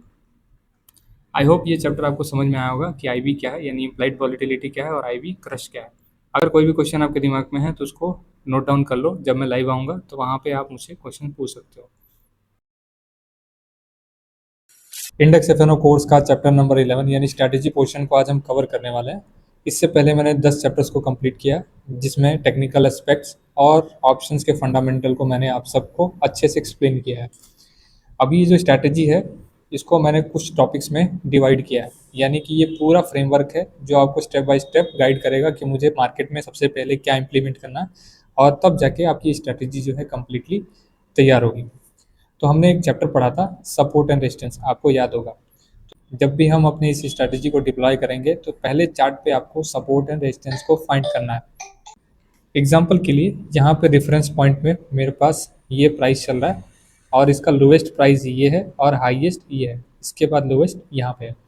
तो सबसे पहले मैं एक वैलिड सपोर्ट और एक वैलिड रेजिस्टेंस को ड्रॉ करूँगा। तो ये अगर इस हाई को मैं मार्क करता हूँ तो उसको वैलिड समझने के लिए मुझे क्या करना होगा, 10 कैंडल काउंट करना होगा। तो 1 2 3 4 5 6 7 8 9 और 10, 10वीं कैंडल ने प्रीवियस हाई को ब्रेक नहीं किया तो एक वैलिड रेजिस्टेंस हो गया। अब यहाँ पे ये एक स्विंग लो जैसा दिखाई देता है, लेकिन मैंने इसको मार्क नहीं किया। क्यों मार्क नहीं किया? क्योंकि ये वैलिड सपोर्ट नहीं है। वैलिड सपोर्ट तभी माना जाएगा जब यहाँ पे 10 कैंडल कंप्लीट होगी। 1 2 3 4 5 6, 6 ही कैंडल हुआ है, यानी कि वैलिड सपोर्ट नहीं है। अब जाके हमारी 10 कैंडल यहाँ पे कंप्लीट हुई है, इसका मतलब यहाँ पे हमारी एक वैलिड सपोर्ट मिल चुका है। तो टॉपिक नंबर 1, जब भी आप अपने स्ट्रैटेजी को डिप्लॉय करोगे, यानी इस स्कैल्पिंग स्ट्रैटेजी को डिप्लॉय करने वाले हो चार्ट पे, तो आपको एक वैलिड सपोर्ट और एक वैलिड रेजिस्टेंस निकालना होगा। पहला स्टेप पूरा होने के बाद हम जाते हैं स्टेप नंबर 2 में, जिसमें हम ट्रेंड और मार्केट के स्ट्रक्चर को रीड करते हैं। यानी कि एक बार आपको वैलिड सपोर्ट एंड रेजिस्टेंस मिल जाता है तब आपको ट्रेंड का भी आइडिया हो जाएगा। एग्जाम्पल के लिए यहाँ पे हमारा रेजिस्टेंस ब्रेक हुआ है और सपोर्ट अभी भी बचा है, यानी कि मेरा जो ट्रेंड का डायरेक्शन है वो अप ट्रेंड में है, यानी कि जो मार्केट का स्ट्रक्चर है वो क्या है, बुलिश है। तो अब मैं जो भी ट्रेड प्लान करूंगा वो मैं लॉन्ग के लिए प्लान करूंगा, यानी कि कॉल की तरफ। आई होप यहाँ तक आपको समझ में आया होगा। अब हमारा तीसरा फ्रेमवर्क यानी कि डिस्काउंट एंड प्रीमियम जोन निकालना होगा। तो चार्ट में पहले सपोर्ट एंड रेजिस्टेंस निकाला, फिर हमने ट्रेंड और स्ट्रक्चर को स्टडी किया। अब हम लोग जा रहे हैं डिस्काउंट एंड प्रीमियम जोन को समझने। तो प्रीमियम और डिस्काउंट जोन निकालने के लिए मैंने एक तरीका आपको बताया था कि जो भी स्विंग लो है और जो भी स्विंग हाई है उसके मिड यानी एवरेज के नीचे डिस्काउंट जोन है और एवरेज के ऊपर प्रीमियम जोन है, जिसको निकालने के लिए हमने फिबोनाची रिट्रेसमेंट का यूज़ किया था। तो अगर मैं यहाँ पे फिबोनाची रिट्रेसमेंट को ड्रॉ करूँ तो ये वो जगह है जहाँ पे प्राइस एवरेज हो रहा है और इसके नीचे क्या हो जाएगा, प्राइस डिस्काउंटेड हो जाएगा, यानी कि जो बायर्स हैं दोबारा एक्टिव हो सकते हैं और प्राइस को ऊपर की तरफ पुश कर सकते हैं। सो यहाँ पे जैसे ही डिस्काउंट और प्रीमियम जोन मिल जाता है मुझे क्लैरिटी मिल जाता है कि मेरा जोन क्या है, किस जगह पे मैं अपने बाइंग को इनिशिएट करूंगा। लेकिन यहाँ पे मैंने मैनुअली ना करके ऑटोमेटिक जोन्स निकालने के लिए 20 SMA एक्सप्लेन किया था वीडियो में, और मैंने बताया था कि 20 SMA को कैसे इंप्लीमेंट करना है। सो यहाँ पे 20 SMA इस प्राइस पे फॉल कर रहा है, यानी कि अभी भी प्राइस क्या है, प्रीमियम जोन में। जब भी मार्केट अप ट्रेंड में होगा तो हमको बाइंग अपॉर्चुनिटी हमेशा डिस्काउंट जोन में देखना होगा, यानी कि प्राइस अभी भी प्रीमियम में है तो मैं वेट करूंगा कि प्राइस डिस्काउंट जोन में आ जाए। तो ये था मेरा फ्रेमवर्क नंबर 3। ये फर्स्ट, फिर सेकेंड, फिर थर्ड। पहले देखा सपोर्ट रेजिस्टेंस, फिर हमने देखा ट्रेंड और स्ट्रक्चर को, फिर हमने डिस्काउंट और प्रीमियम जोन को फाइंड करने का कोशिश किया। अब देखो फोर्थ आता है हमारा सबसे इंपॉर्टेंट, वाई और स्ट्राइक प्राइस। यानी कि जो भी ऑप्शन चेन दिख रहा है आपको, उसमें आप चेक करो कि क्या इस लेवल के आसपास, यानी इस पूरे जोन में जो भी स्ट्राइक प्राइस आ रहा है, यहाँ पे वाई स्ट्रांग है या नहीं। यानी कि जो पुट राइटर हैं, चूंकि हम लॉन्ग करने वाले हैं तो हम पुट राइटर को देखते हैं, तो जो ओपन इंटरेस्ट है वो स्ट्रांग है कि नहीं। अगर स्ट्रांग है तो आप यहाँ से डबल कंफर्मेशन के साथ लॉन्ग प्लान कर सकते हो, और साथ में वाई के साथ आपको पहले ही स्ट्राइक प्राइस को चूज कर लेना है। यानी इस पॉइंट पे जब प्राइस आएगा तो उस समय एटीएम का स्ट्राइक प्राइस क्या होगा और आईटीएम का स्ट्राइक प्राइस क्या होगा, ये आप डिसाइड करके रख लेना। जैसे यहाँ पे है तो इसके नीचे का जो भी स्ट्राइक मिलेगा वो एटीएम होगा और आईटीएम होगा। तो यहाँ पे आप पहले से ही अपना वाई कंफर्म कर लोगे, और क्या कंफर्म करोगे, स्ट्राइक प्राइस। स्ट्राइक प्राइस भी आप सेलेक्ट करके रख लोगे। तो ये था हमारा फ्रेमवर्क 4, जिसमें हमने समझा कि हम स्ट्राइक प्राइस और वाई को कैसे कंबाइन करेंगे। अब देखो फिर हमारा सेकंड लास्ट आता है zone weight plus trigger cancel. Zone weight plus trigger candle, यानी कि इसमें हम लोग इंतज़ार करते हैं प्राइस कब मेरे जोन में आएगा। अब जैसे यहाँ पे हमने जोन निकाल लिया है कि जब तक प्राइस इसके नीचे नहीं आएगा तब तक मैं लॉन्ग नहीं करूँगा, क्योंकि हमारा मार्केट का स्ट्रक्चर बुलिश है। तो मुझे क्या करना है, लॉन्ग प्लान करना है जब तक डिस्काउंट के नीचे या एवरेज के नीचे प्राइस नहीं आ जाता। तो मैं वेट करूँगा, प्राइस को डिस्काउंट के नीचे आने दूंगा। जैसे ही प्राइस डिस्काउंट के नीचे आएगा तब मैं यहाँ पे कैंडल्स को एज ए कंफर्मेशन देखूंगा कि बायर्स वहाँ पे कैसा रिस्पॉन्ड कर रहे हैं। तो जैसे ही डिस्काउंट में कैंडल आता है तो यहाँ बोरिंग कैंडल बनना स्टार्ट होता है, जिसका मतलब ये होता है कि प्राइस में कहीं ना कहीं बायर्स एक्टिव हो रहे हैं। इस लेवल के पास बायर एक्टिव हो रहे हैं, इसीलिए प्राइस तो नीचे आना चाहता है, सेलर नीचे लेके आना चाहता है, लेकिन बायर इसको बार बार ऊपर की तरफ पुश कर रहा है। और फिर हमको एक चाहिए एक्सप्लोसिव कैंडल जो कंफर्म कर देगा कि बायर्स इसमें एक्टिव हो चुके हैं या पुट इन हो चुके हैं। तो मैं क्या करूँगा, जैसे ही एक्सप्लोसिव कैंडल यहाँ पे बनता है मैं अपनी एंट्री प्लान करता हूँ और नीचे का swing low stop loss plan करूँगा। अब यहाँ पे मेरी एंट्री है, नीचे का स्विंग लो स्टॉप लॉस और ऊपर का है मेरा टारगेट। सो यहाँ पे मैंने ऑलमोस्ट सारे टॉपिक्स को कंबाइन किया। सबसे पहले सपोर्ट रेसिस्टेंस निकाला, उस सपोर्ट रेसिस्टेंस से मैंने निकाला ट्रेंड और उसका स्ट्रक्चर। फिर मैंने एक ऐसा जोन निकाला जहाँ से मैं अपने बाइंग और सेलिंग को करूँगा। फिर मैंने वाई को कंफर्म किया, यानी ऑप्शन चेन में देखा कि क्या है ये जो मैं ट्रेड लेने वाला हूँ उसमें वाई सपोर्ट है या नहीं। फिर हमने वेट किया उस जोन तक आने का प्राइस का जहाँ पे मेरी कैंडल्स ट्रिगर करेंगी। अब लास्ट में यानी रिस्क और मनी मैनेजमेंट में हमको ये करना है कि हमारा रिस्क टू रिवॉर्ड मिनिमम 1:1.5 होना चाहिए, या तो 1:2 होना चाहिए। जब आप बिगिनर होगे तो 1:1.5 पे काम करोगे। जब आपको 6 महीना हो जाएगा यानी कि 6 मंथ आप कंप्लीट कर लोगे तब आप थोड़ा सा 1:2 या 1:3 पे काम करना स्टार्ट करोगे। सो ये पूरा फ्रेमवर्क जो मैंने 10 चैप्टर आपको सिखाया था उसको एक साथ कैसे कंपाइल करना है, कैसे देखना है, वो मैंने यहाँ पे एक्सप्लेन किया। तो चार्ट पे चलते हैं। अब देखो एक्सप्लोसिव कैंडल बनते ही मेरा एंट्री बन गया, नीचे का लो स्टॉप लॉस बन गया। अब 1:2 मेरा क्या रहेगा, 1:1.5 और 1:2। तो 1:1.5 आता है मेरा यहाँ पे, यानी ये एंट्री है, स्टॉप लॉस है और ऊपर मेरा रहेगा टारगेट। तो यहाँ पे मार्केट ने क्या किया, एक ही कैंडल में टारगेट को हिट कर दिया। ये 1:1.5 है, अगर 1:2 भी लेते आप तो भी आपका टारगेट हिट हो जाता। सो बहुत सिंपल फ्रेमवर्क मैंने बताया। सबसे पहले एक सपोर्ट और एक रेजिस्टेंस हम देखो, फिर जिस साइड ब्रेक कर रहा है उससे मुझे ट्रेंड का आइडिया लगेगा और मार्केट के स्ट्रक्चर का आइडिया लगेगा। फिर हम 20 SMA के through average discount and premium zone निकालेंगे। क्योंकि हमको लॉन्ग करना है तो मैं डिस्काउंट जोन में करूँगा, तो इस लाइन के नीचे प्राइस का आने का वेट किया मैंने। फिर मैंने बोरिंग और एक्सप्लोसिव कैंडल का यूज़ किया जो कि चैप्टर नंबर 1 था, जिससे मुझे समझ में आया कि बोरिंग कैंडल से कि जो बायर और सेलर है वो यहाँ पे एक जगह पे फंस गए हैं, और जैसे ही वापस बायर्स ने इसको ओवरटेक किया हमने एंट्री प्लान किया और नीचे का लो स्टॉप लॉस लगाया और टारगेट 1:2 का या 1:1.5 का रखा। तो ये कंप्लीट मैनुअल तरीका है जिसमें मैंने समझा है कि स्ट्रैटेजी को किस तरीके से मार्केट में इम्प्लीमेंट करना है। अब एक डाउन साइड का एग्जांपल समझ लेते हैं कि किस तरीके से डाउन साइड में आपको स्कैल्प करना है।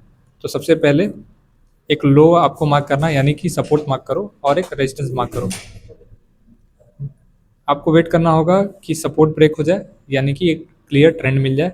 अब आपको सेकंड स्टेप यानी कि वेट करना है कि मार्केट प्रीमियम और डिस्काउंट जोन दे दे, यानी ये एवरेज लाइन है, एवरेज के ऊपर प्रीमियम है और उसके नीचे डिस्काउंट है। तो मैंने क्या कहा, डाउन ट्रेंड में हमेशा आपको प्रीमियम से सेल करना है, यानी यहाँ कहीं भी सेल नहीं करोगे, जब मार्केट ऊपर जाएगा तब आप सेलिंग के लिए प्लान करोगे। तो आप वेट करो कि प्राइस वापस प्रीमियम जोन में जाए। अब देखो प्राइस क्या किया, प्रीमियम जोन में गया, बोरिंग कैंडल बनाया और फिर यहाँ पे एक एक्सक्लूसिव बना। तो एक्सक्लूसिव बनते आप एंट्री करोगे, ऊपर का हाई क्या लगाओगे, स्टॉप लॉस। तो यहाँ पे आपका जो शॉर्ट पोजीशन बनेगा वो इस तरीके का बनेगा, स्टॉप लॉस 1:1.5 आपका रिस्क टू रिवॉर्ड रहेगा। तो देखते हैं इसमें टारगेट मिला या नहीं। सो यहाँ पे हमको टारगेट मिल गया। सो ये दोनों के दोनों एग्जांपल्स, लॉन्ग और शॉर्ट के लिए एग्जांपल्स मैंने पीडीएफ में दे दिए, वहाँ से आप जाकर के गो थ्रू कर सकते हैं। अगर इससे रिलेटेड आपका कोई भी क्वेश्चन है तो मैं चाहता हूँ आप उसको नोट डाउन कर लो, और जब मैं लाइव आऊँगा तो वहाँ पे अपने क्वेश्चंस को आप पूछ सकते हो। इस पूरी स्ट्रैटेजी का मैंने पीडीएफ यहाँ पे बना रखा है, आप चाहो तो इसमें पढ़ सकते हो कि जो मैंने रूल बताया उसको कैसे फॉलो करना है, और साथ में इसमें रिस्क और मनी मैनेजमेंट कैसे करना मैंने वो भी आपको एक्सप्लेन कर दिया कि आपका रिस्क टू रिवॉर्ड हमेशा सेम होना चाहिए, 1:1.5 या 1:2। कुछ रियल एग्जांपल्स भी मैंने यहाँ पे दिया हुआ है। डिस्काउंट जोन, बाई सेटअप, इस तरीके से आपको बाई करना है। आपका रेजिस्टेंस मिला, फिर प्राइस डिस्काउंट में आया, जैसे ही एक्सक्लूसिव बना तो आपकी एंट्री और नीचे कर लो स्टॉप लॉस। जब आपको ये पीडीएफ मिल जाएगा तो आपको आइडिया लग जाएगा कि मैं आपको क्या एक्सप्लेन कर रहा हूँ। सेम डाउन साइड का भी एक मैंने एग्जांपल दिया हुआ है इस पीडीएफ में, दोनों के ही रियल टाइम एग्जांपल्स हैं, जिसके थ्रू आप समझ सकते हो कि इसको, इस सेटअप को यूज़ कैसे करना है। इंडेक्स एफएनओ कोर्स का चैप्टर नंबर 12 हम स्टार्ट करने जा रहे हैं। इस चैप्टर में हम लोग एपेक्स स्कैल्पर प्रो, इंडिकेटर और एल्गो को हम लोग समझने वाले हैं। ये एल्गो हमारे उन्हीं 10 कॉन्सेप्ट्स को मिला के बना है जो कि हमने प्रीवियसली कवर किया है।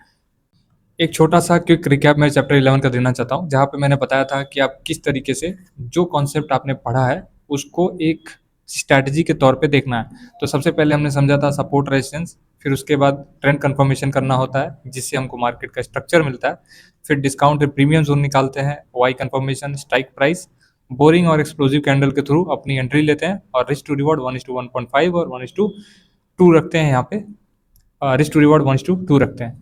तो ये सारा का सारा हमने चैप्टर नंबर 11 में कंप्लीट किया था।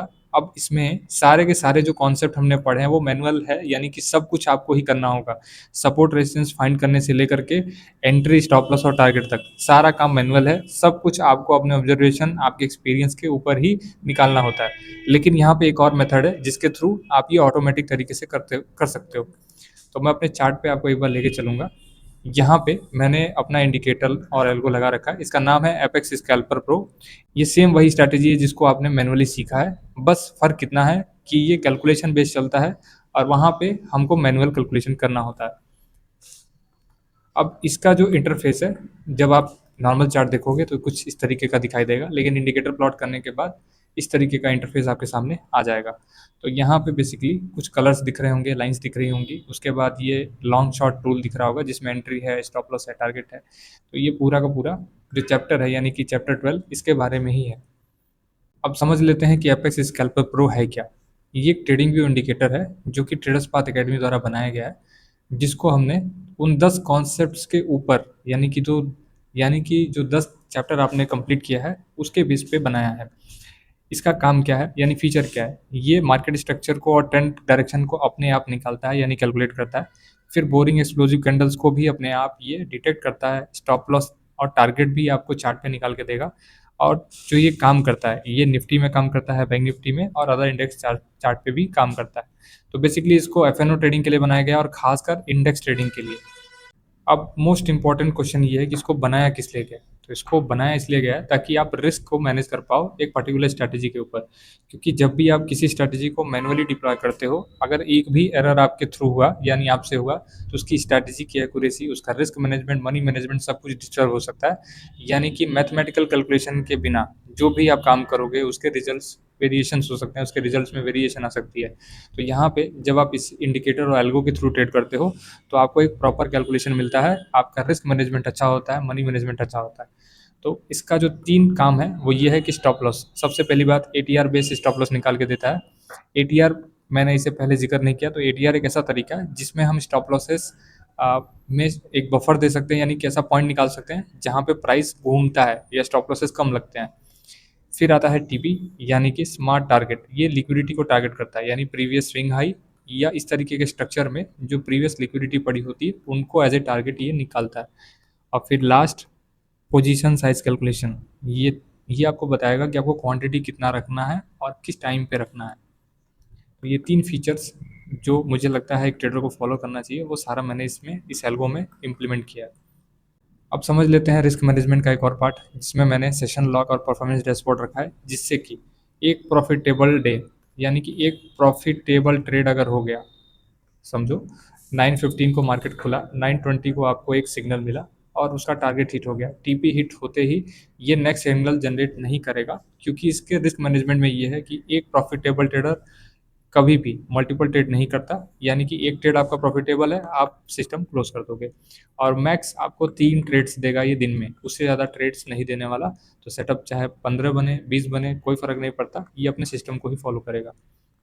और इसमें एक परफॉर्मेंस डैशबोर्ड है जो बताएगा कितने पॉइंट्स आपने अचीव किए, कितने ट्रेड्स में अचीव किए हैं, विन रेट क्या है, आपका ओवरऑल पीएनएल क्या है, ये सब कुछ ये ट्रैक करता है।